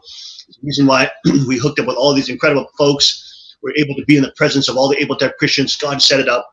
And just, it was amazing. We just always, our motto was basically walk by faith, walk by faith, walk by faith, walk by faith. And we literally just walked in the marketplace. Just like, you know, with Christ and his disciples walking around. We just literally walked around and we're just bumping into meeting after meeting after meeting after meeting. Incredible, folks. But in all that, we want to, and we're talking, reflecting with Lowell and Lisa. As we got back, we want to relax. We don't want to overstep our boundaries. We want to work on God's timing. We don't want to push things too fast. We want to be slow as fast, fast as slow. We want to be responsible. We want to be respectful to all the people that we meet and all the contacts that that God has given to us. We don't want to just, go crazy and be anxious and be, desperate and things like that. We're confident in who we are, confident knowing that God is moving and powerfully working behind the scenes and organizing all these things. We want to move on His timing, so we are respectful, we are mature, we have discernment and wisdom. And Lo brought up an excellent point in the segment before, talking about, the whole community is changing. And as that's changing, also we know that the Black community, of course, a lot of them coming from descendants of African slaves and the African folks who, of course, understand tribal culture, and they, of course, understand kingship. They understand kingship. They're not allergic to the idea of kings and allergic to the idea like white WASP Christians in America have become very allergic to the idea of kings, because obviously understandably because of King George, but they forget to realize that Jesus is the King of Kings, right? And the scripture that is co-heirs with Christ will inherit the earth, and so they will be standing with Him as the King of Kings with kings and queens. Boys, it's like that gospel song. Boys become kings, girls become queens, wrapped in your majesty. Right? Yeah. And so they know that sort of tangentially, and by biblical scripture, they kind of recognize that. But you have to remind them, it's not like they understand kingship and tribalism at an artistic level. They kind of separated from that because they think that all kings are bad, which is not true, because Jesus is king, and He's the King of Kings.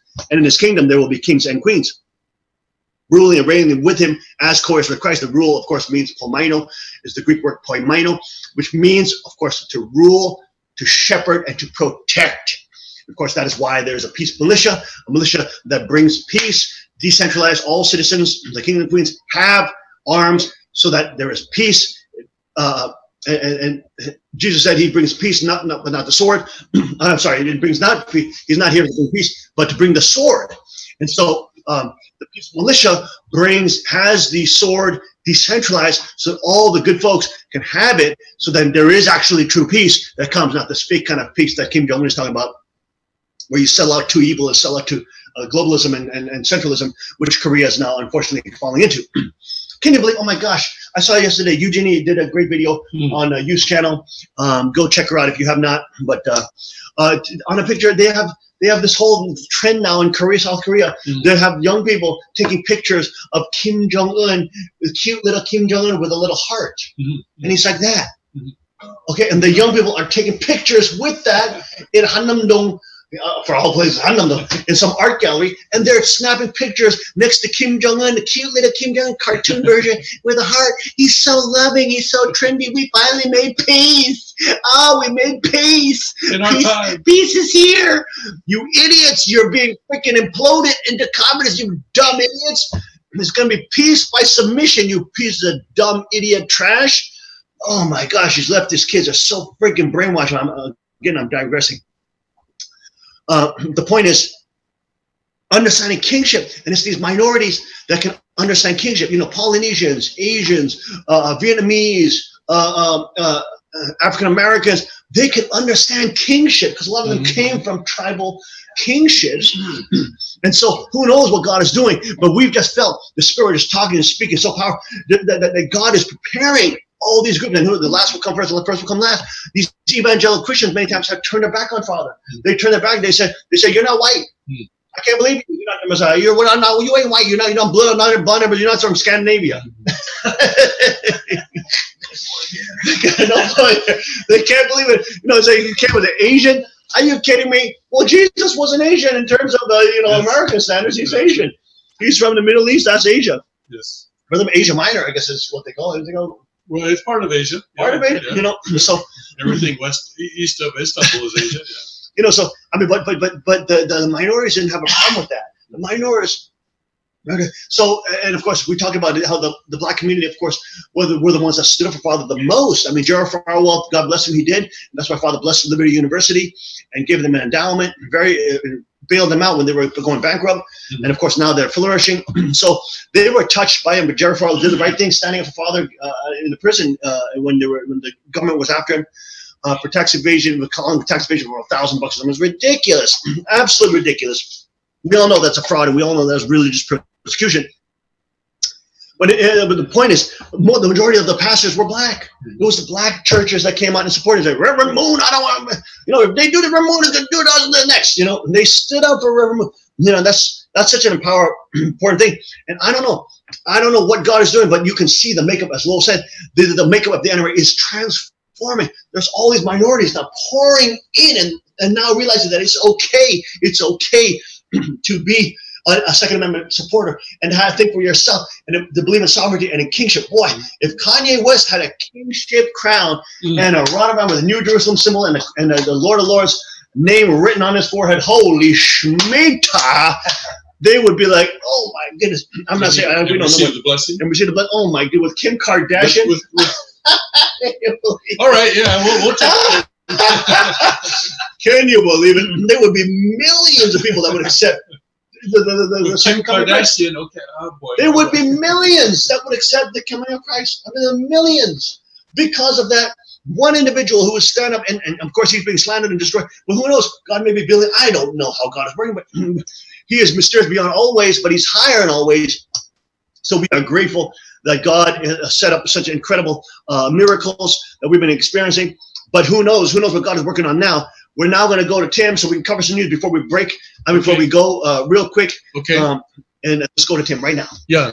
Can we just watch this one video from the NRI convention where it's the headline on InfoWars is "Parenting Done Right," and you'll see what we mean. Oh man, I wish we jumped into and met InfoWars. Boy, that would be great. Yeah, they were doing a live show. Not Alex Jones wasn't there, but some of their people were there. We went to Austin to try to see their headquarters, and a 3.5-hour drive we had to drive, and we couldn't find it. It's like it's totally hidden in somewhere. Yeah. But anyways, go ahead. Play let's see. Maverick. Awesome. How old are you, Maverick? He's 4 years old. 4 years old. Show me what you're doing. And he knows how to operate that bolt action rifle. Do it again. I could learn a lesson from him. Take the magazine out. Take the magazine out. Yeah. Can you put it back in? Yeah, there you go. I'll bet he's from Texas. 4-year-old boy. Dang. Amazing. That is adorable. Incredible. All right. I'm going to go to a Dredge Report, and I'm going to go to a story that just came up on Dredge Report in the last hour or so. Xi Jinping and Kim Jong-un hold talks in Dalian. Dalian is a city that is near North Korea in China, and this is significant because for 7 years, Kim Jong-un has been trying to go to China, and also been trying to invite Xi Jinping to China. And Xi Jinping went to South Korea, but he never went to North Korea. And now this year, twice Kim Jong-un has been to China to meet with Xi Jinping. Yes. A couple months. Yes. And of course, we know what's happening. China is afraid that they are being sort of pushed off the stage by President Trump, because until now, everyone had to go through China in order to deal with North Korea. All of a sudden, Trump is dealing directly with North Korea, and China is feeling very, very left out. so they called Kim Jong-un onto the carpet again to called him. Yeah, summoned him. Yes. The Emperor Xi summoned him. Yes, summoned from his vassal state. Xi Jinping, General Secretary of the Central. This is from Xinhua, so that's the official Chinese government news source here. Xi Jinping, General Secretary of the Central Committee of the Communist Party of China, and Chinese President met Kim Jong-un, Chairman of the Workers' Party and Chairman of the State Affairs Commission of the Democratic People's Republic of Korea in Dalian, Northeast China, and Liaoning Province on May 7 and 8. Now, notice that they don't say that Kim Jong-un is president of North Korea, because he's not. So I noticed that some American media are making that mistake. Americans assume that the head guy is president. He's not. It's the head of the Communist Party who is the head guy in the country. While Hyung, a member of the standing committee, attended regular activities. So they're basically not telling you anything. They hosted a welcome banquet for him, and they also took a stroll and attended a luncheon. So you see that a photograph of them at the top. I hope the tech team was able to show this, of the two men sitting there in a garden, I guess. They love Donald Trump, I'm sure. So that's an interesting report that came in this morning that catches my eye. Yeah, let's go to the McCain, and not expected back. Yeah, I think people are expecting that he's going to pass to his third stage of his life pretty soon. Hatch to McCain, invite Trump to your funeral. Senator Orrin Hatch is saying that it's ridiculous that John McCain is saying that he doesn't want President Trump at his funeral. That he what a trash it. Senator John McCain should reconsider his wish that President Donald Trump not attend McCain's funeral, said Senator Orrin Hatch, the most senior GOP senator. McCain prefers instead that Vice President Mike Pence attend his funeral rather than Trump, who has mocked McCain for being tortured and attacked him for voting against Obamacare repeal. But Hatch said he thought keeping the president from his funeral was too much. I think it's ridiculous. Well, he's the president of the United States and a very good man. It's up to McCain. I think John should have his own wishes fulfilled. Well, yeah, that's all right. Orrin Hatch also supported Father too. That's right, he did. That's right. And who's Oliver North? Oliver North, yeah. He supported Father too. Yeah. And now he will become the president of the NRA. Let me see if I can find that. Right after we went there. Mm-hmm. Timing is ridiculous. Mm-hmm. My gosh. I can't find that immediately. But yeah, Oliver North was voted in as the president of NRA yesterday. But I think Wayne LaPierre is going to remain also in a position. I think he's a CEO or something. I'm not sure what. Until now, Oliver North has been the chief lobbyist for NRA on Capitol Hill. And so he's taking on a new role. Macro right there. Yeah.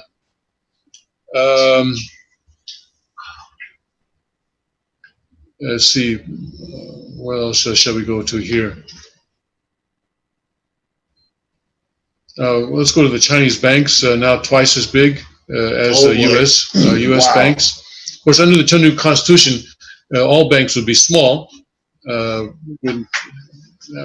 allowed to have more than 1% of the industry. Yes, they have to compete for your business. Lots of things are bigger in China. The population, the IPOs, the electrical dams, the Starbucks, even the mosquitoes. Turns out the banks are bigger too.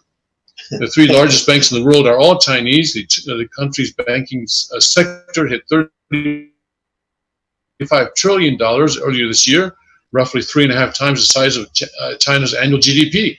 It overtook the Eurozone's banking assets of $31 trillion in late 2016, and it leapfrogged America's banks to $16 trillion in assets back in 2010. How did that happen? And should the Western world be worried about its gargantuan scale? A lot of Western financial reporting has been nervously eyeing China's banks for several years now.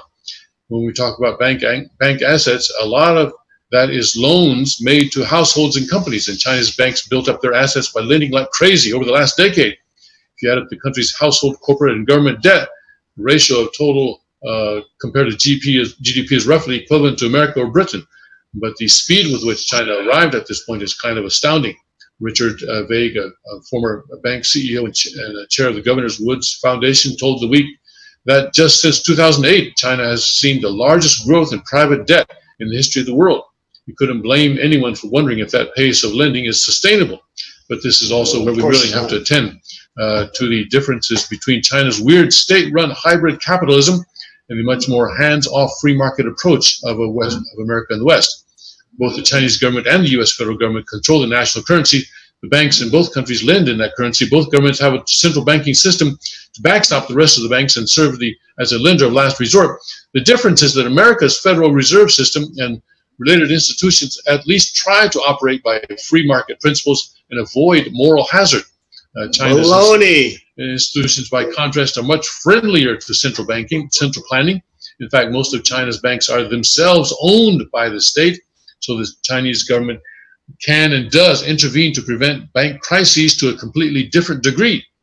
Avek said Beijing will come in and fix the profitability, fix the capital, fix the bad debt, and state-owned banks by any number of means that you and I would not see happen in the United States. But you know, even in communist countries, and Krupchini makes this point, even in communist countries, the market system operates. Because the market system is not something that is created by human beings. It's something that just operates naturally. For example, people standing in line for milk, for example. Well, basically, those people are spending time. So the amount of time they spend, and then depends on the amount, the demand for milk. So they're just substituting time for money.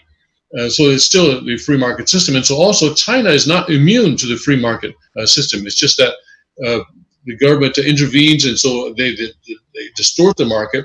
Mm-hmm. And eventually, whenever government distorts the market, a bubble is created, and eventually that bubble pops, as we've seen here in the United States. And China is a big bubble. It's a huge bubble. Big, huge. It's a, it's a China-sized bubble. I remember that the marshmallow man in Ghostbusters, at the very last scene where it bursts and just everything becomes covered with marshmallow. That's basically going to be China pretty soon. I think it's going to be a mess. We laugh about it, but it is going to be a mess. Yes. Let's see. Their trade surplus is swelling. Yeah. And China's exports rebounded in April, and its politically sensitive monthly trade surplus with the United States grew. Even though President Trump was talking about tariffs and stuff like that, and actually imposing tariffs, still the trade surplus for China grew for the first time in 5 months as Beijing and Washington haggled over the chronic imbalance. U.S. officials visited Beijing last week for talks on cooling rising tensions between the world's two largest economies over trade and technology issues. Those meetings appear to make scant progress, but further discussions are scheduled to resume next week. Yeah, so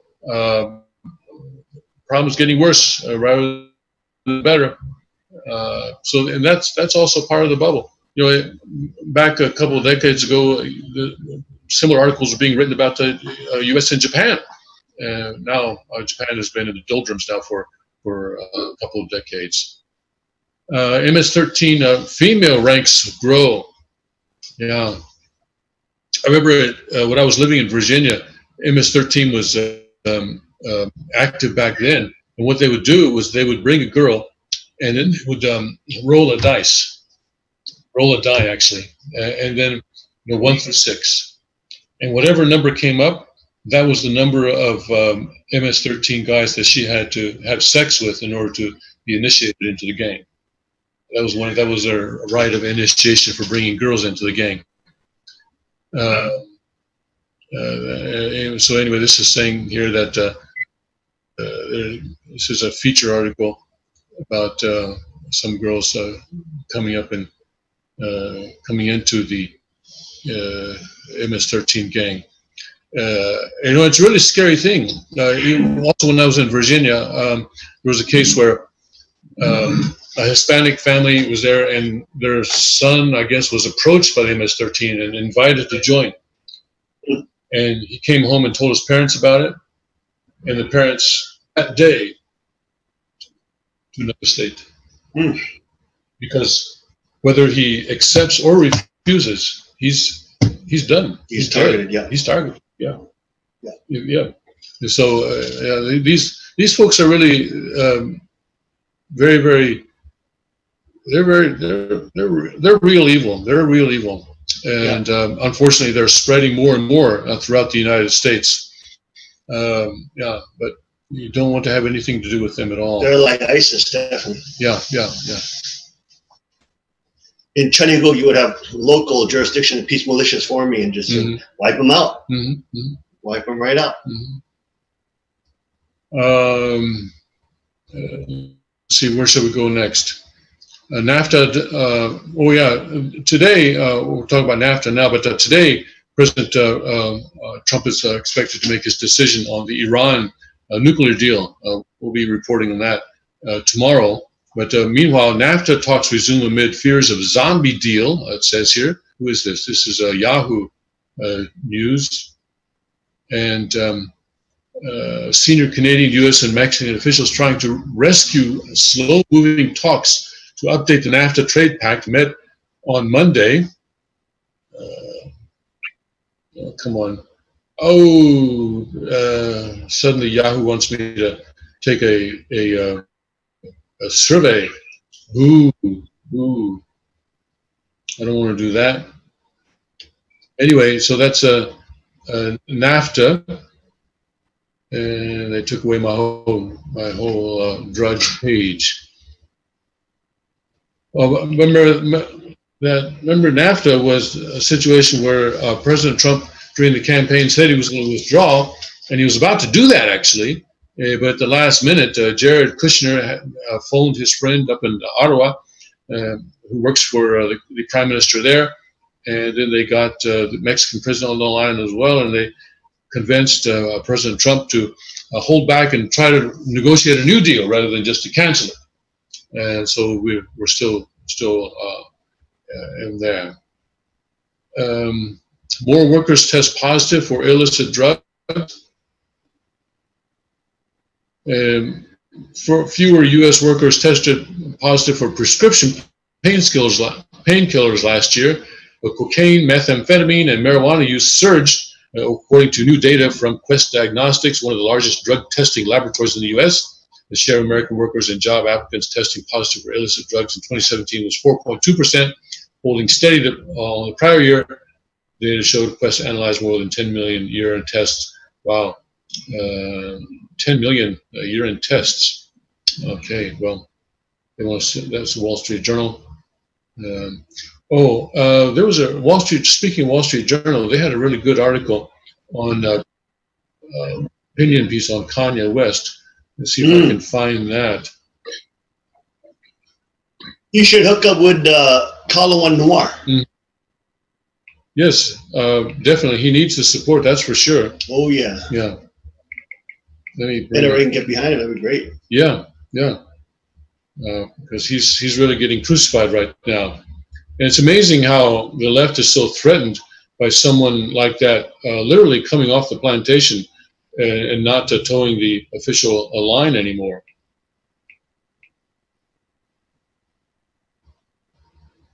Kanye West. Who would have ever thunk?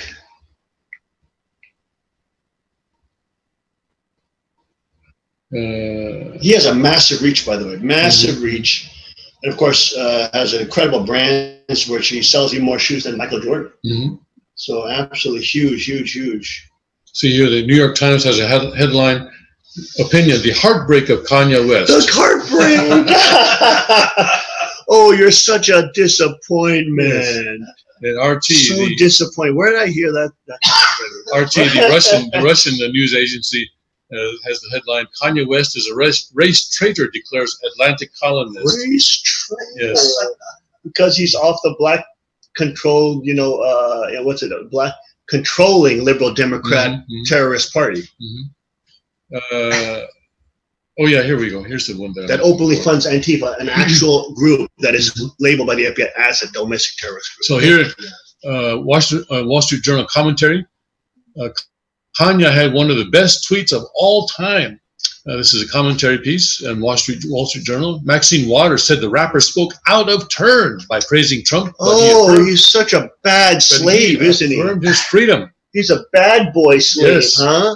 He spoke out of turn. Maxine Waters, a slave owner, the Auntie Tom. And this is in, I think this is in this morning's says he Wall spoke Street out Journal. of turn. That's a racist comment right there. Racist, evil Imagine comment. if a white person had said that. Oh. Golly. After a nearly year-long social media hiatus, a polarizing rap star Kanye West reemerged on Twitter last month. On April 25th, he shocked the mainstream media by expressing admiration for President Donald Trump. Wow. You don't have to agree with Trump, but the mob can't make me not love him, Mr. West tweeted. He's calling them the mob. That's good. We are both dragon energy. He is my brother. I love everyone. I don't agree with everything anyone does. That's what makes us individuals, and we have the right to independent thought. or at least he thought so. A tweet heard round the internet pleased America's Twitter-loving president, who promptly thanked the rapper. It had a much different effect on liberal elites. Mr. West's tweet and his other missives supporting center-right figures like Candace Owens. That's right, she's center-right. She's not far-right. She's not extreme-right. Hey, she's center-right, yes. And Scott Adams constituted left-wing betrayal of the highest order. Highest order. Oh yeah, the man who once vilified George W. Bush for the slow response to Hurricane Katrina was joining the joining the birther president? Question mark. Representative Maxine Waters bashed Mr. West for speaking, quote, out of turn, unquote. Mr. West shared over Twitter text messages from singer John Legend scolding him for aligning with President Trump. Don't let this be a part of your legacy, implored Mr. Legend. Stay on the plantation. The Atlantic's Ta-Nehisi Coates even spent 5,000 words admonishing Mr. West for straying too far from his better's thinking.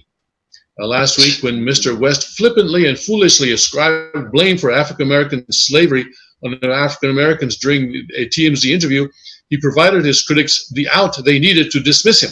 But Mr. West's larger point should not be rejected because bravado caused him to suggest he would have chosen death over slavery. Should we also now discard his criticism of President Bush? Liberals loved that, but they now fear what Mr. West is attempting to credibly convey to black people. It's a message that could devastate the Democratic Party. Oh, yeah. Liberalism is black people's cigarette. In the immediate aftermath of the civil rights movement, Democrats marketed liberalism to us as fashionable. Apparently the author is black, sophisticated and liberating. You know, just like cigarettes used to be fashionable and sophisticated and liberating. Today, it needs a Surgeon General's warning, hazardous to your family and values you were taught as a child. Yes. Isn't that great? Yeah. Surgeon General's warning. Martin Luther King was a Southern conservative minister who believed in the American promise. His dream was patriotic and traditional. Family, work, self-determination, and religion compromised his core values. And Second Amendment rights. That's right. He never demonized his enemies. He chose to shame them by doing better. The turbulent and assassination-scarred 1960s created an acute leadership void in black America. The Democratic Party capitalized by promising black people government dependency disguised as assistance. The welfare check, the replacement for black fathers. Well, the welfare check, the replacement for black fathers. That's right. Right. Is liberalism's nicotine. Hollywood celebrities were once deployed by advertising companies to make smoking seem cool. Today, they are deployed by liberal interest groups to make progressive politics seem like the only solution to black people's problems. Bam! Since King's death, liberalism has increasingly become our religion, and the Democratic Party our church.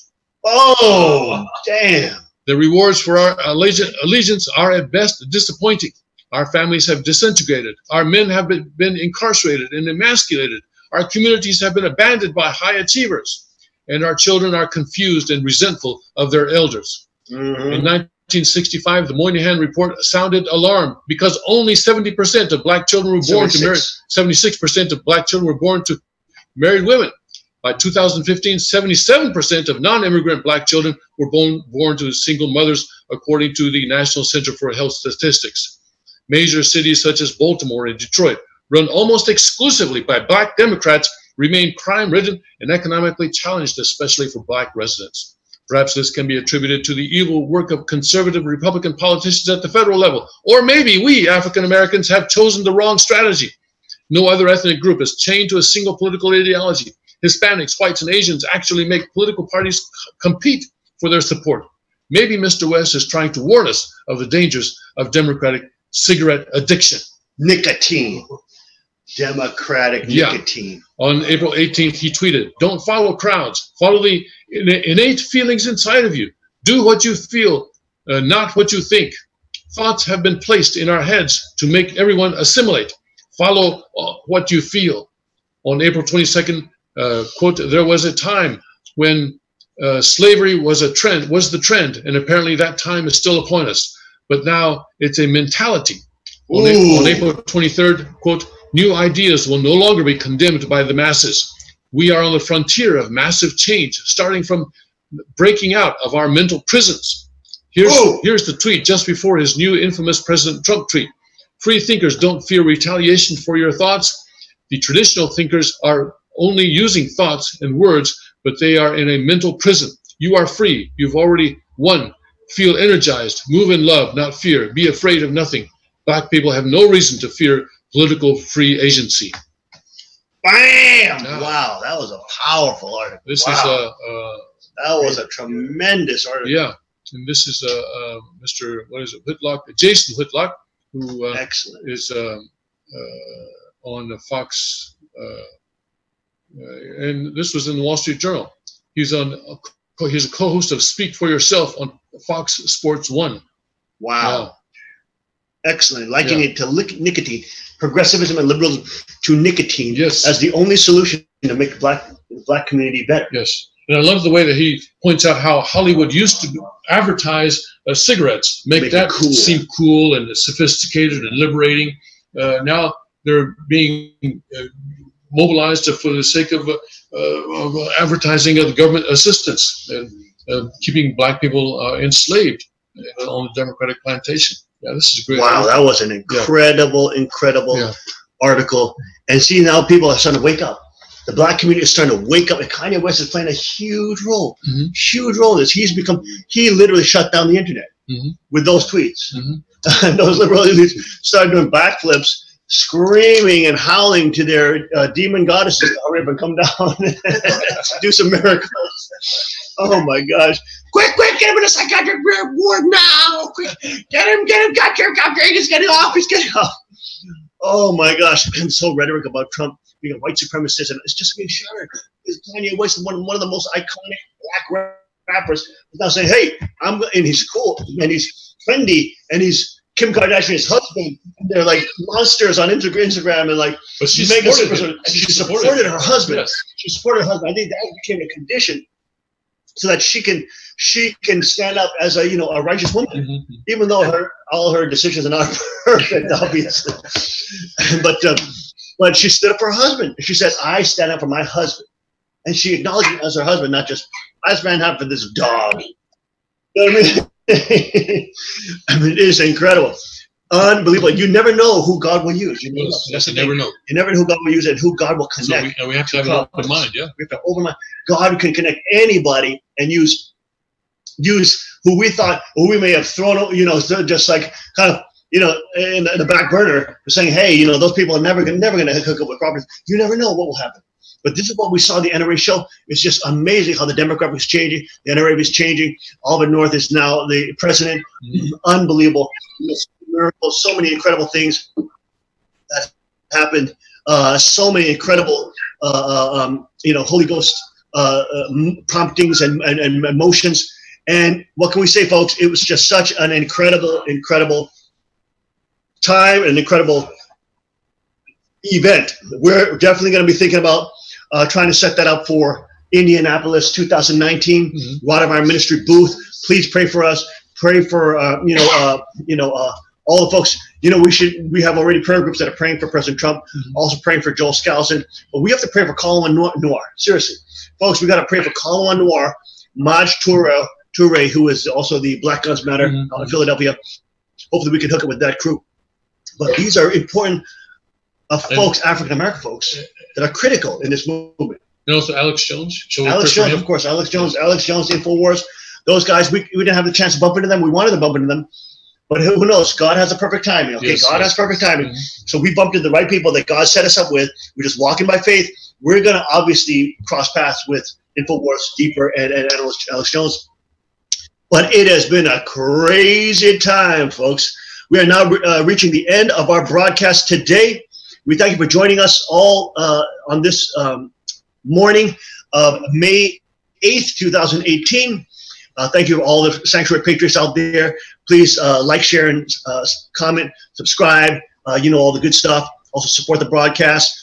We got the no-gi out. We got the new no-gis out. And, of course, we're putting a new order. They're sold out. For the new People Militia no-gis are coming out. Have come out. And there are links below this video for you to make donations. Good. Donations. And also make your purchases. That it's a win-win, 360 win. So you get At the same time, we support the broadcast and this spiritual providential operation. So we will see you folks tomorrow on the King's Report. And of course, get outside. God, this was amazing here. Civilization, we leave. Yeah. Get outside, folks. This is where the Psalm 19 says, the heavens declare the glory of God, the splendor of his majesty. Get out, see him. Remember who? This is the God of all creation, the Most High, all creation. This is our Father. This is who we're connected. This is where the royal bloodline comes from. The kings and the rod of iron. That represents all of us on the no-gi. You'll see it, as well. The king's camel, you'll see it. The crowns and rod of iron, the sword of truth, the shield of faith. That all represents all of us. That's the police that stands together, protect the kingdom, and bring goodness and righteousness to the entire world. God bless, Godspeed, and may his kingdom come tomorrow.